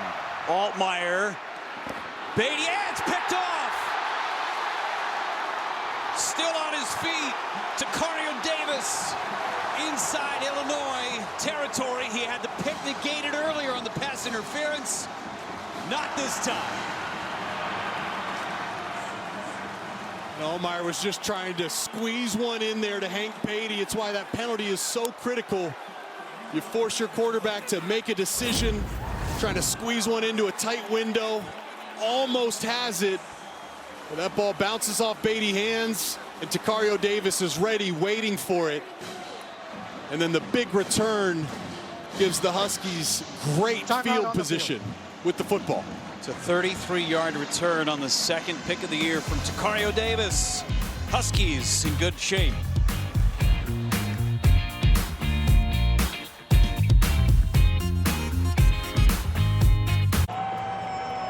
Welcome back. Defensive lineman James Thompson came off the field in that last Illinois defensive drive there, went to the medical tent for a few minutes, came out, did some push-ups on the bench, then got on the bike, went back into the tent, and then came out. You could tell he was in some sort of discomfort there, but he put on his gloves. But talk about the run game, Jake, and how important that is in the second half. He's the leader up front on that defensive line. He's going to be huge. They need him back out there to slow down Jonah Coleman in this offense. Muhammad gets the carry here. Muhammad around the outside. A flag comes in. Potentially a first down for Washington. We'll check on the laundry.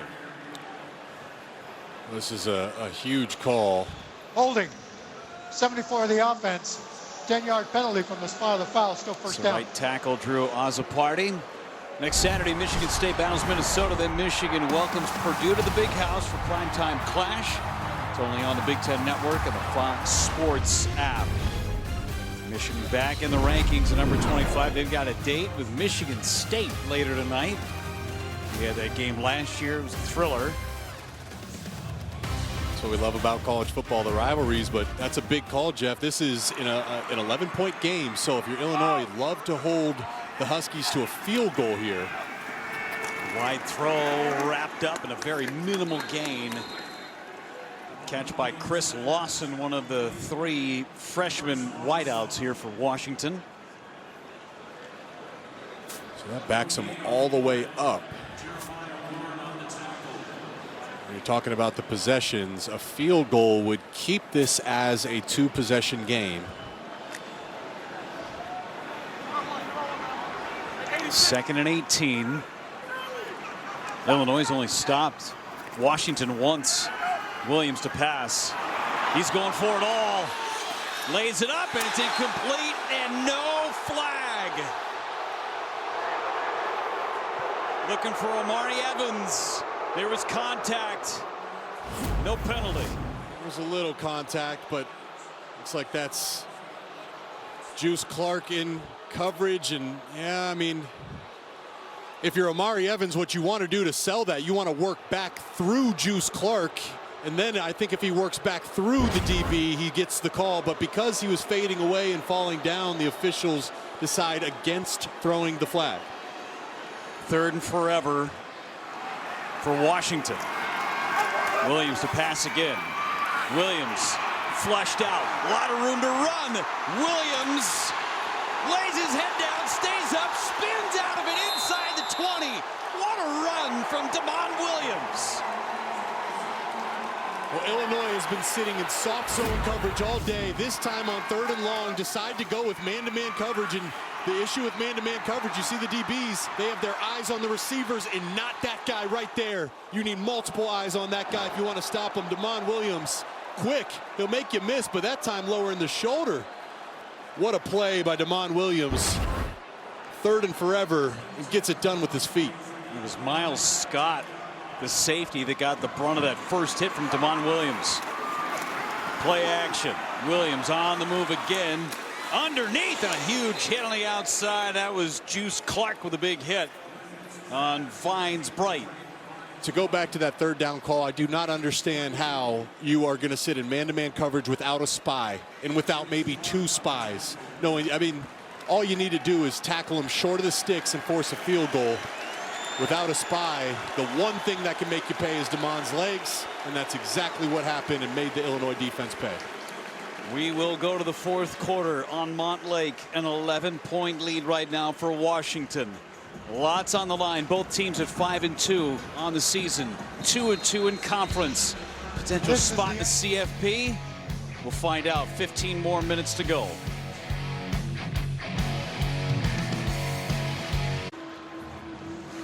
.11 lead, and look at the leadership from the sophomore Damon Williams in between the quarters. He's got full command of this offense and this team, and that 3rd and 18 conversion is exactly why. 18-year-old sophomore and leading like a 4-year vet. I want to talk about the importance of this game, Jeff. I mean, there is a heck of an opportunity for both these teams. Washington in the driver's seat looking to score and take full command of this game with playoff hopes on the line. Handoff, Coleman, reversing field. Coleman trying to get to the outside. Pushing Juice Clark. Those two going back and forth. Out of bounds.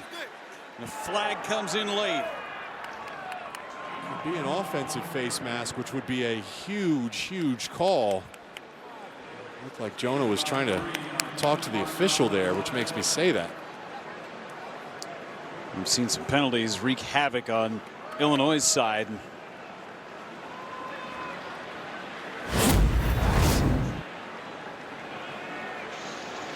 Personal foul. Face mask. For 6 of the defense. Penalty will be enforced half the distance to the goal with an automatic first down. This one again against Illinois. 1st and goal for the Huskies. Okay, so that gives him a fresh set of downs. I was concerned for Washington that might have been an offensive call, but nope.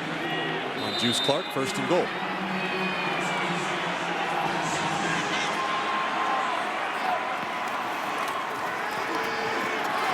Williams to pass. Williams going to tuck it and now throw it. Inbounds. Touchdown. Denzel Boston, Mr. TD.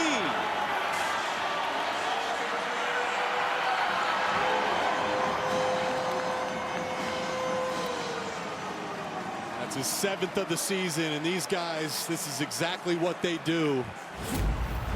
They work together down in the red zone. Look at the location. Denzel Boston gets both feet down and the knee down, inbounds, touchdown. I mean, Damon Williams, if he's like a video game character with 99 speed, 99 acceleration, quickness, and somehow a 99 throw power and accuracy, he is a cheat code today. Remember, they picked up a 3rd and 18 with Williams' legs. Gross puts it through. 35-17 Washington. Boston has a touchdown reception and a touchdown pass today. Dogs are barking here on Montlake.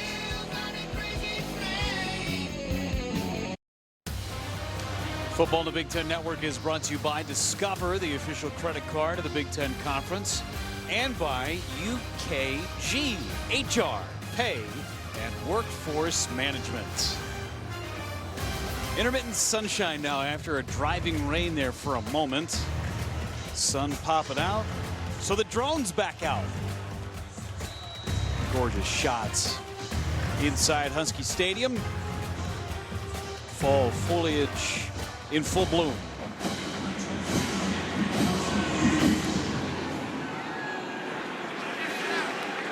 Another touchback. Abbott and the Big Ten need you to get in the game. Join the We Give Blood competition to donate, save lives, and help your school win $1 million. Sign up today at the link below. Critical drive here for Illinois if they even want to have a shot. 14:39 to go in the ball game. Luke Altmaier back on the field. Penalties have really halted some drives for Illinois, and their post-play penalties. Handed off. That's Valentine pushing the pile near a first down. Pickup of 9. With it being an 18-point game, it's 3 possessions. You need a touchdown. You need 2 touchdowns, 1 2-point conversion, and a field goal.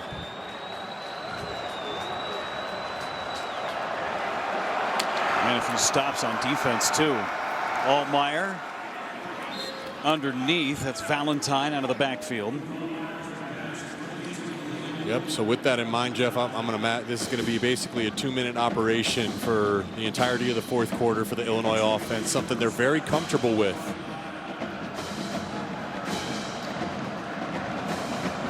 First and 10 for the Illini.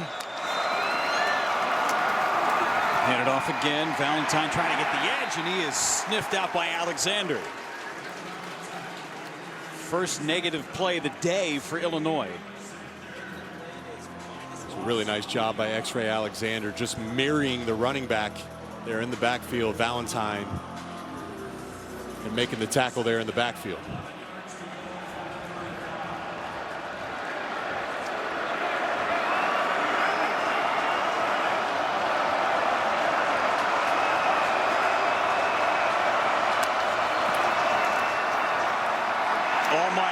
Huge hit. It's intercepted. Another pick. Flag comes out. McCallie on the interception will check on the flag, but Altmaier got drilled as he was delivering that pass. Taitai Uyunglele won right off the snap at the line of scrimmage and had a big hit on Altmaier. That's going to be the flag. So that's going to be a dead ball foul. So we're going to go 50. We're getting the microphone from the official.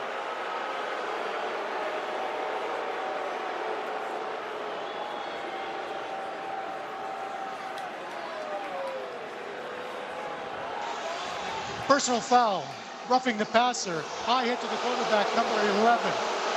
After the play, unsportsmanlike conduct, sideline interference, Washington bench. Both these penalties will be enforced 15 yards. My First goodness. down, Illinois. You go from a turnover to 30 yards.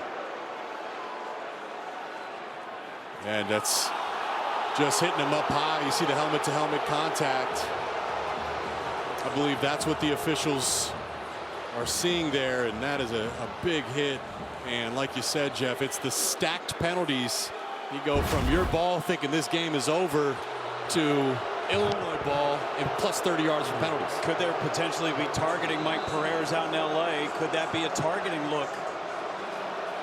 Well, certainly could be. I mean, because what you have is you have a defenseless player, right? So he gets head and neck protection from any contact with the helmet, the forearm, any of that. So not one that I'm surprised that they didn't look at it, because it is a pretty good shot.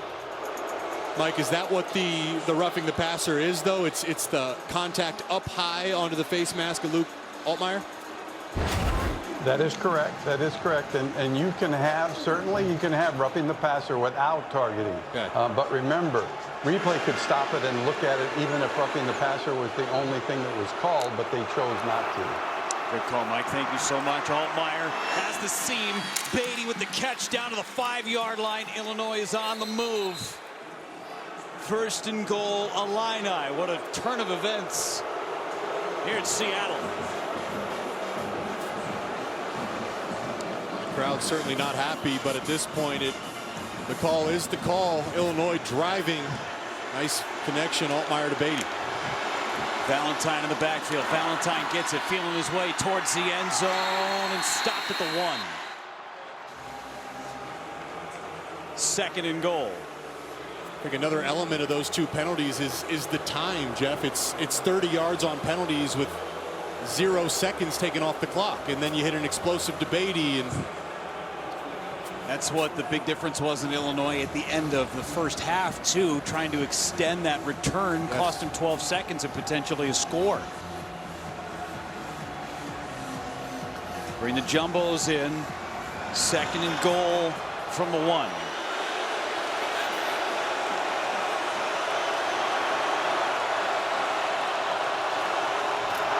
Hand it off to the up man and into the end zone for Jordan Anderson.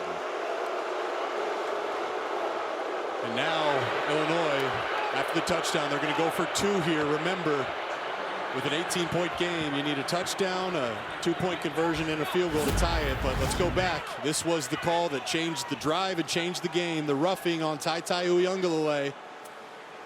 And then the touchdown to Jordan Anderson, the Mr. Do-It-Everything tight end, fullback, this time running back. First touchdown of the year for Jordan Anderson. They go for 2. Trying to make it a 10-point game.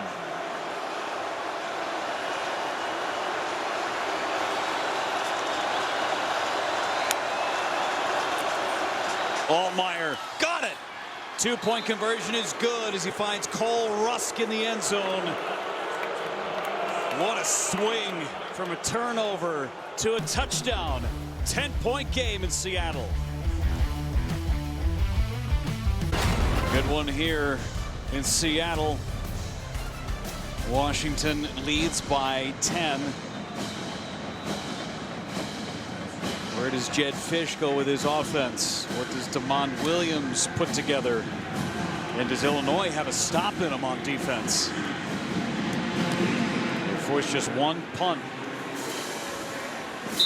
Touchback into the end zone. Our hardest working player is sponsored by Harbor Freight. Damon Williams putting the Huskies on his shoulders. Very fitting. Look at that. Talk about stuffing the stat sheet.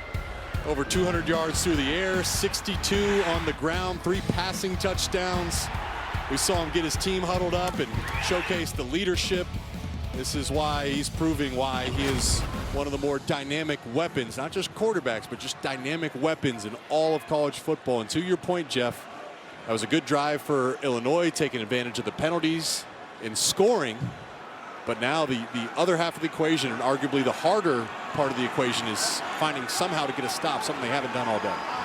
It's been a lot of Jonah Coleman in the second half. There's Boston with another catch. Boston following his blocker out to the 45-yard line. Great block by the freshman Roebuck to lead the way. Yeah, it was a really nice block by both those guys out on the edge. Look at this. They're almost working like an offensive line. It's a double team, and then climbing to the second level there is Roebuck to spring that one down the sideline. Boston with another reception. He's over 100 yards through the air. He has scored on a receiving touchdown. He's thrown a touchdown today. 9 catches for 129 for Boston. Handed off to Coleman. Coleman to the right side, and a flag comes in.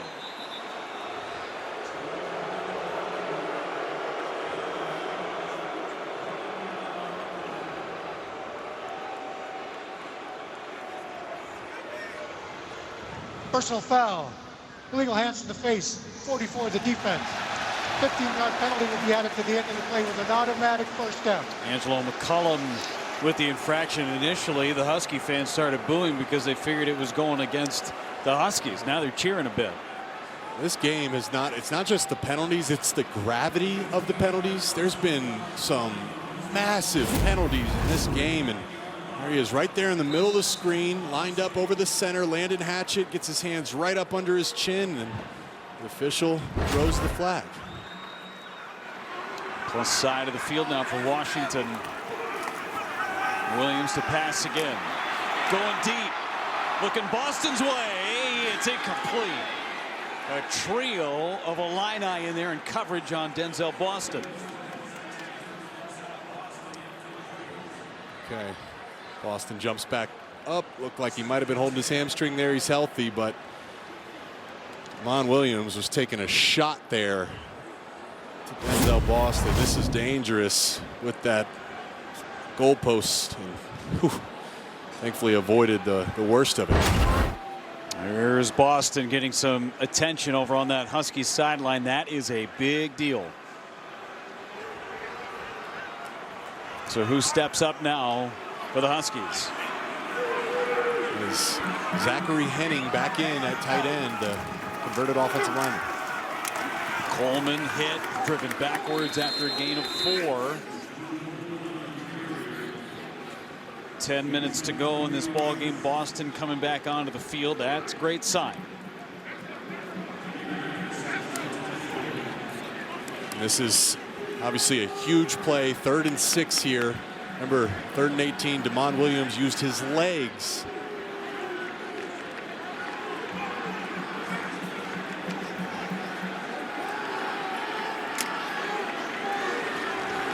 There's Boston right here, the bottom of the bunch.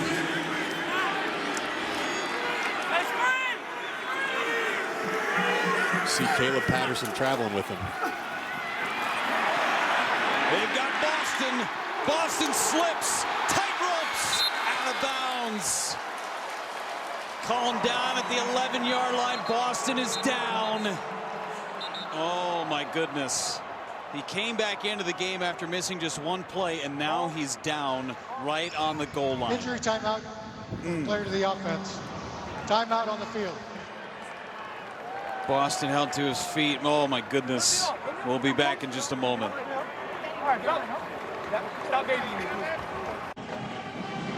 Welcome back. You see Denzel Boston there talking to trainers, really passionate. But guys, this started on that last play. When he was on the ground there, called trainers to come over. You could tell it was that left leg, but then suddenly right here, look, he's telling them, hey, back off, don't touch me, don't touch me. Then he walks over to the crowd in just a few seconds here. He says, I'm good, and he's firing the crowd up here. You know, he's been running up and down the sidelines, guys. He's telling them I'm good. He has to be out for at least one play, but there's no doubt he wants to go back in there and help this team.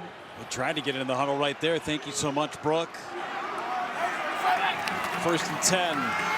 Williams to pass, dumps it underneath, inside the 5 and down at the 2-yard line. That's Vines Bright with the catch. Boston, who wants to go back in, has to be restrained. Now with the ball at the 2-yard line, I got to imagine it is Jonah Coleman time. In comes number 80, Zachary Henning. As does Boston.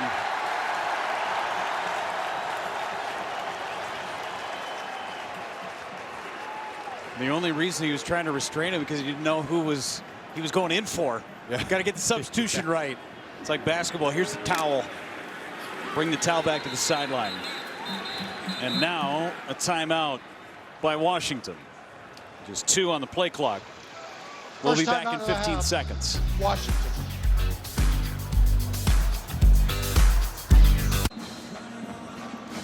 Second down and 1. Can still get a first down without getting a touchdown. Denzel Boston having a career day. 10 catches, 153 yards. He's thrown a touchdown pass. He's caught a touchdown pass.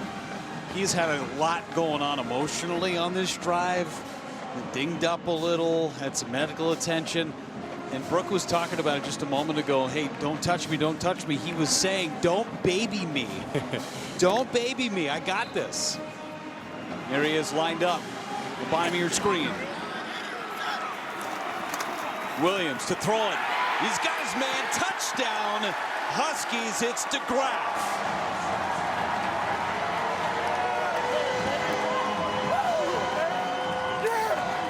I got to give so much credit to Jed Fish. His play calling today has been on point. There's been no answer for this Illinois defense. The only stop is when DeGraff had a drop earlier in the game. That time makes up for it on a very similar play, a little flat route wide open for the touchdown. And they have had the upper hand. Illinois defense has never looked comfortable for the entirety of this game. Team that very rarely punts. They've only punted once. 14 on the season. Grady Gross for the point after. It is up and good, and Washington has put up 42 points, and they have answered every single Illinois blow today. Flag came in late.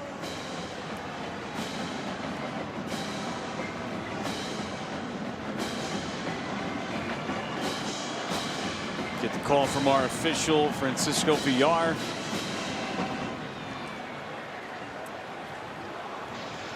The result is a successful try.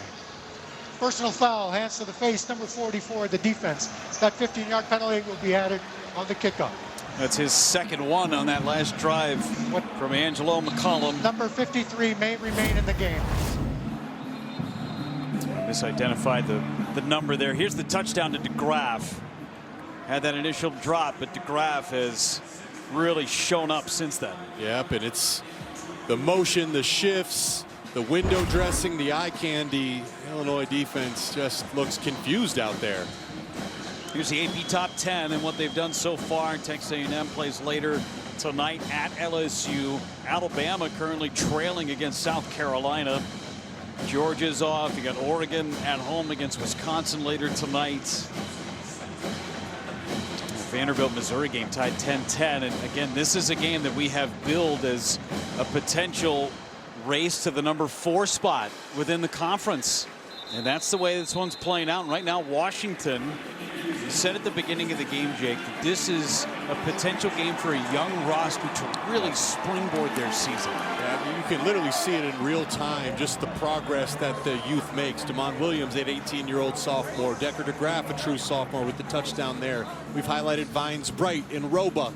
On defense, they got RDA, Ryland Dillard Allen, Dylan Robinson. We've seen Rainey Sale, the linebacker, make plays. This is a very young roster, and they are playing with an understanding of the opportunity they have at hand, trying to make that playoff push. Illinois dominated this game in the second quarter. Altmaier hit as he throws. It's incomplete. And another big hit against Altmaier. It was Jacob Lane, Rolling the on the field with edge an on the hit. forward pass. Jacob Lane hit him with a little spin cycle. Number 48, watch him right here. Works on the upfield shoulder. Bang, spin move. Back inside. Nice move. And delivers a strike on Luke Altmaier. Second down and 10.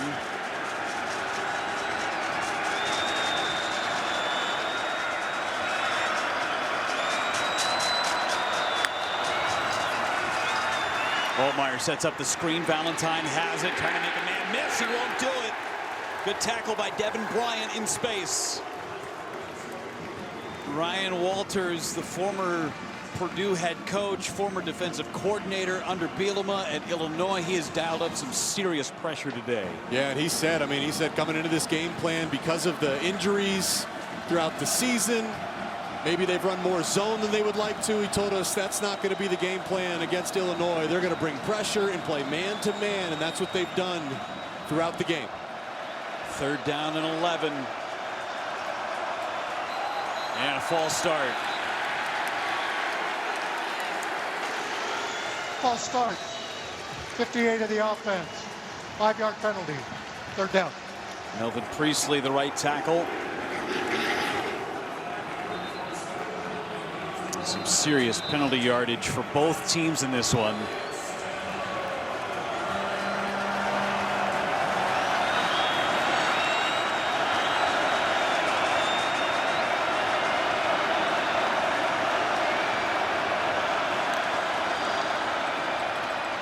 Altmaier, pass caught. What a huge hit.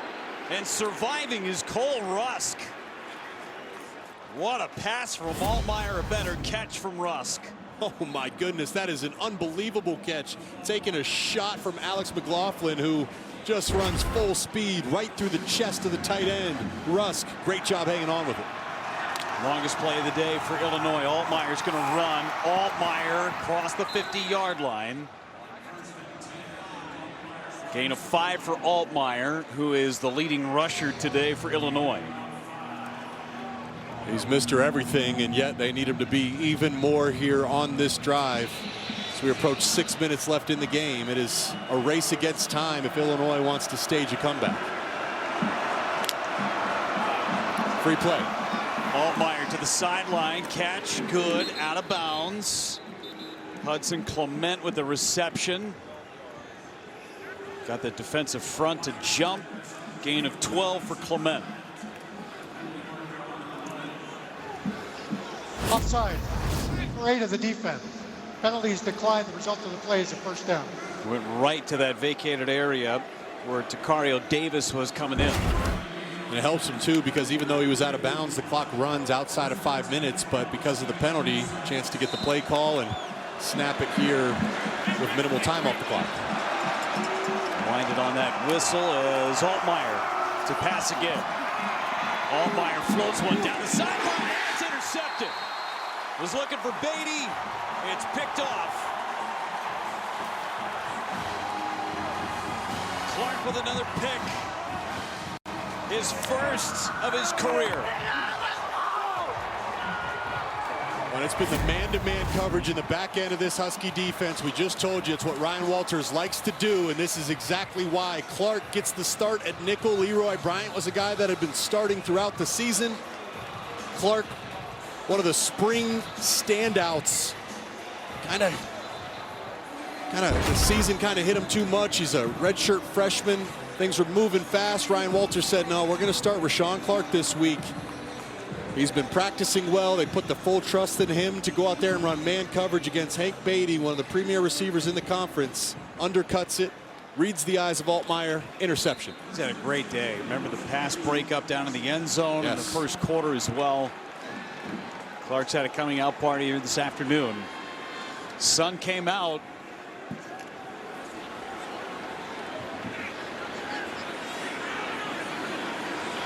Damon Williams now with just over 6 minutes to go. Handed off. Coleman goes through the line to the 15-yard line, and kind of a sneaky candidate here. Your Big Ten Heisman favorites, Jake. Yeah, well, as the leaves change, it means not just championship season, it's Heisman season for Fernando Mendoza with a big win over UCLA today. Julian Sayin just seemingly gets better and better as the season goes on. Obviously, Dante Moore has led the explosive Ducks offense. Jaden Mayava, very underrated pick here as the Trojans offense has been rolling. But how about Damon Williams? Maybe took a step back last week, a disappointing performance on the road in the big house against Michigan, but talk about a bounce back today with the stats he's put up. Handed off to Coleman. Coleman spun around and then wrapped up and loses yardage. Williams has thrown for 269. He's thrown for 4 touchdowns. He's also run it for 62 First time yards. out of the half, Illinois uses the timeout to stop the clock with 5:12 to go. 5-1-6. Well, if you're Brett Bielema, what you're hoping for is not only just getting a stop here on third down. I imagine they send the house and try to block a kick. That's probably what the conversation is right now, because this is a steep hill to climb to try to come back against a Washington team that has had no issues moving the ball. That was their first negative play all day. Second half points this year. Washington number 5 coming into the day. Today 21 second half points. They've been an outstanding second half team all season.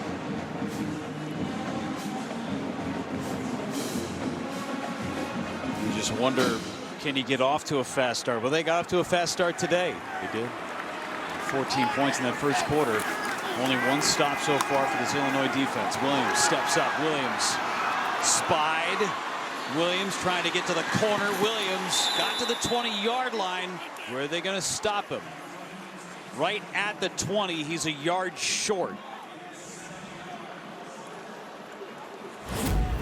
This has got to be the most frustrating player to try to game plan for as a defensive coordinator, because this is exactly what he can do for you. And that is close, because his left foot was in bounds as he was trying to reach out ahead of it. They're going to look at it here. The previous ruling of short of the line to gain is being reviewed. Yeah, this is a big play right here. I mean, if Williams is deemed to have got the line to gain, that might be game, set, match. Yep. Otherwise, Brett Bielema's got a shot. It's a long shot, but he's got a shot. Yes. I mean, that's the theme of this college football season. It's madness. As soon as you think you know something, you don't. You see his left foot is inbounds, right foot is hovering right there, and the question is does that ball cross the line to gain while he's still in bounds? Enough video evidence to overturn the call. It's one of our favorite phrases. It's close. I mean, just think about how frustrating it is. You have perfect coverage in the back end. You got a defensive lineman and a linebacker on Damon Williams, and he stiff arms him, turns the corner, and makes this even close is a heroic effort. The thing is, Jake, and we talk about it all the time. After reviewing the play, the ruling of short of the line to gain is upheld. 4th down. So it's 4th down. When a defense has to account for the legs of a quarterback, it's just another person you have to worry about. Instead of 11 on 10, it's 11 on 11 football. That's a great point. Yeah, it's a game of numbers, and you get an extra gap because of the legs. And, I mean, you can call the perfect play, and he'll still make you pay. But how about this? Jedd Fisch keeping his offense on the field. Let's be alert here. Maybe it's a dummy count. Might try to get Illinois to just jump off sides. Trying to end the game right here. If they can get it, if they even snap it. DeGraff in motion.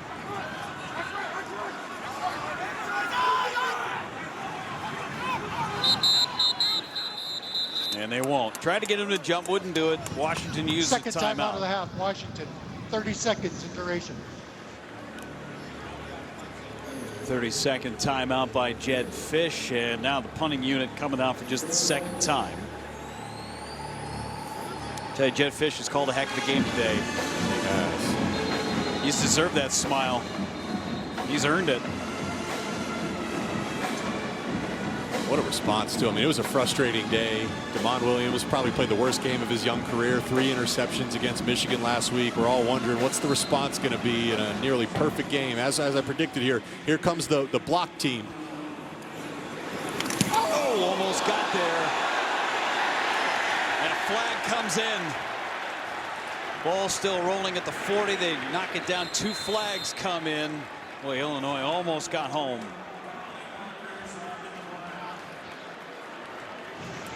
Illinois saying that it was tipped. 0. The defense. This 5-yard penalty results in a first down. I'm going to say running into the kicker, but was it tipped? Tipped by his leg? Yeah, no, I don't think it was tipped at all. Yeah, that's Mac. Rusetich, yeah. Rusetich, yeah. Running into the kicker, so it's first down Washington. Oh, and they got exactly what they wanted. He's right there in position. Mac, he was almost there too early. He overshot it. Oh. First down and 10, and for the Husky fans, almost put this one on ice. And they're going to take a look at Brett Bielema. Well, not review, excuse me, just explaining to Brett Bielema. Illinois is challenging that number 0 tipped the ball. Now they are going to take a look at the tip. I mean, you kind of at this point you have to, but it sure looked like from that angle that he overshot it. I don't know if his leg might have clipped the ball. His hands certainly didn't look like they clipped it. Mike Pereira's out in Los Angeles. Mike, did you see a tip here? I really didn't. I don't, it's hard to see. You can't see from all the angles, but it doesn't look to me like he tips it. Certainly doesn't tip it with his hands, it doesn't seem. And remember now, if he does, and since he was the one that ran into the kicker, then that would take the running the kicker penalty off. But at least at this point, I don't see a touch. Thanks so much, Mike. Look, the tip, it felt like was on Rusetich on the knee of Dunn, the kicker. Yeah. And it didn't affect the ball flight whatsoever. I mean, that is exactly what you want for Rusetich and for Illinois and for Bielema. You are right there with an opportunity to block it. So as a person who's trying to block the kick, aren't you taught to go for the foot? Yes. He was going for the body. Right. Yeah, you're supposed to go down towards the ball. I think he overshot it is what it looked like. He was there almost too early. It's great football knowledge by you there, Jeff. Yes, you're supposed to go down to the foot, block the foot, not the ball. So Francisco VR, here comes the call. Remember, it was 4th and 1. After reviewing the play, ruling of running into the kicker is upheld. 5-yard penalty results in a first down. Illinois is charged with timeout and may not challenge for the remainder of the game. So no challenge, charged timeout. Again, grasping at straws at this point to try and stop the clock, at the possession back, of course. But Rusetich, who got there, he was in great position to block the kick. He could have almost taken it off of the punter's foot if he wanted to and run it in. And it's first down, Washington. And 4:21 to go. Jonah Coleman, the running back for the Huskies. Williams going to run it and now throw at the very last moment. Nice sliding catch by Chris Lawson. They have loved this boot action all day long, and that is a catch, and it is inbounds, most importantly, for another freshman, Chris Lawson. Talked about Roebuck and Vines Bright. Lawson, another freshman that is rising. But Illinois has just had no answer for these boot actions. couple of catches today for Lawson. Had 3 catches on the season coming in. 4 touchdowns through the air for Williams.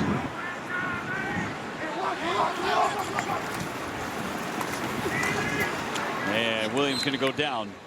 Fake the handoff to Jordan Washington. Loss of 3 for Williams. Just another chance to just highlight how young this team is. I mean, you said it, Damon Williams, somehow he's a sophomore. He's 18 years old. Lawson, freshman. Vines Bright, freshman. Roebuck, freshman. Fake the handoff to Jordan Washington, redshirt freshman. Decker DeGraff, touchdown. He's a sophomore. John Mills, your starting left guard, a freshman.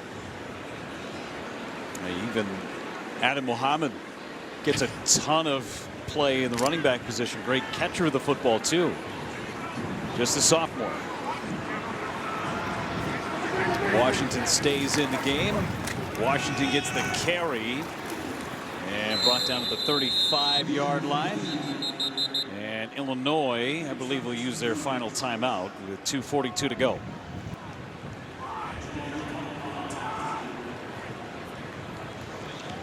Third and final timeout of the half. Illinois. Just to go back to the youth there, Jeff, I mean, this is Jedd Fisch. You brought it up earlier. I played for him in this system. This is an NFL system. There's verbiage, there's shifts, there's motions, and to see how well they executed today is, I mean, it's going to be a fun film to break down for this Husky staff, and it's scary for the rest of college football, not just for what it means down the stretch of this season, but all these guys are going to be back next year and maybe 2 years, the next 2 years. That brings up a 3rd down and 11. I know you love the Wayback Machine. 1964 Rose Bowl, Pasadena. These two teams played. Here's former President Dwight D. Eisenhower, Grand Marshal Jim Grabowski. 125 yards, couple of touchdowns. The great and the late Dick Butkus, who finished 3rd in the Heisman voting, was playing in that game for the Fighting Illini. Illinois won that 17-7. This is just the 12th all-time meeting between these two schools that are now in the same conference. Fumbled snap. Washington picks it up. He's going to run with it. And he's going to get a 1st down. That is exactly how this game has gone for Washington this afternoon. Yeah, it's just the flip side is how frustrating it's been for Illinois. I mean, almost a gift-wrapped miracle. But another redshirt freshman in a big moment, doesn't panic, picks up the ball and moves the chains. That play will get us to our 2-minute timeout. No timeouts left for Illinois. It's 1st down and 10. The Damon Williams show is taking center stage today on Montlake. 42-25. The Dogs 2 minutes away from win number 6.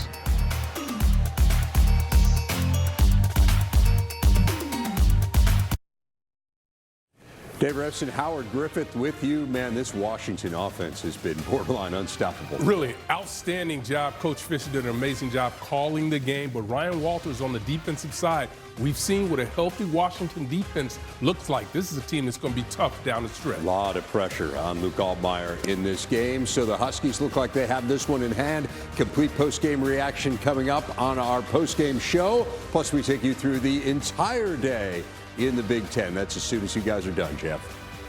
All right, thanks so much, Rever. Still got 2 more games to go within the conference. And now Washington just 2 minutes away from picking up win number 6. And for Jedd Fisch, it would be just his 2nd win against an AP top 25 team in the last 2 years. And a huge win. I mean, comes here after Washington makes it all the way to the national title. They graduate all those guys to the NFL, and you're kind of starting fresh. Brings in some key transfers, most importantly being Damon Williams, his quarterback. And can't help but look ahead and say, man, what could the future be here with the Huskies? This is a talented but young roster, and playing maybe their best game of the season and the biggest moment of the season. This is the big litmus test, right? We've been talking about how do they not get into the top 25? How do they continue to not be in the top 25? Well, they just took down number 23 in Illinois. They've got a trip to Wisconsin, home against Purdue, at UCLA, and Oregon left. That needs to be a rank. The Huskies need to be ranked next week. For the AP voters, if you're watching and listening at home, it's time to rank the Huskies. And if they handle business the way they're capable of, that is a collision course rivalry game to close out the season here at home, where they do not lose against their rival, the Oregon Ducks. Damon Williams is losing some rushing yardage taking these kneel downs, but he has really done a number for every statistical category today. He put this Huskies team on his shoulders, and he delivered. You mentioned him in the Heisman conversation. He's flirting with it. Certainly, and I mean, he'll have an opportunity to prove it, opportunities to prove it down the stretch of the season. And it's, just talking to Jed this week, that was a frustrating game on the road in Michigan. That was an important game for this team. They went in there trying to win. The final score doesn't tell us how competitive it was, but regardless, it was a loss. And this one was a big response opportunity. And respond they did, Jeff. Big win for the Huskies. Jed Fish, Damon Williams, Ryan Walters. And it's time to rank the Huskies. Rank the Huskies. Good hug right there by Brett Bielema. Coach. Right here. As well as Jed Fish, as the Huskies improved to 6-2 on the season, and Brooke Fletcher is with Jed Fish. Coach, what did it mean to see this team come out and respond the way that they did today? Yeah, we challenge our team all week. How much energy can we play with? How much enthusiasm, how much fun and joy and passion can we play with? I think the guys really responded to that. I love the way they played. I love how we took the ball away. I love how we protected the ball. Talk about energy here. You told me this week that Damon Williams just keeps getting better. How did he take that next step today? I think he just kept getting better, and every game is a new experience, and every game is a new opportunity, and he just continues to improve, and now we're sitting here at 6-2, going into a bye. What stood out to you about how this defense executed Ryan Walters' game plan today? I think the takeaways. We had a few opportunities to takeaways there. We took the ball away. Rashawn did. Takario did. Looked like Mikel did. We punched at the ball. They just did all the things that we're really looking for. Coach, congratulations. Thank you. Appreciate it. Go Dogs. Good stuff from Jed Fish as his Huskies bounce back after a tough loss in the Big House. Pick up win number 6 and now 3-2 in conference play. For Jake Butts, Brooke Fletcher, our entire crew here in Seattle, I'm Jeff Levering saying so long. Big Ten Live postgame is coming your way next.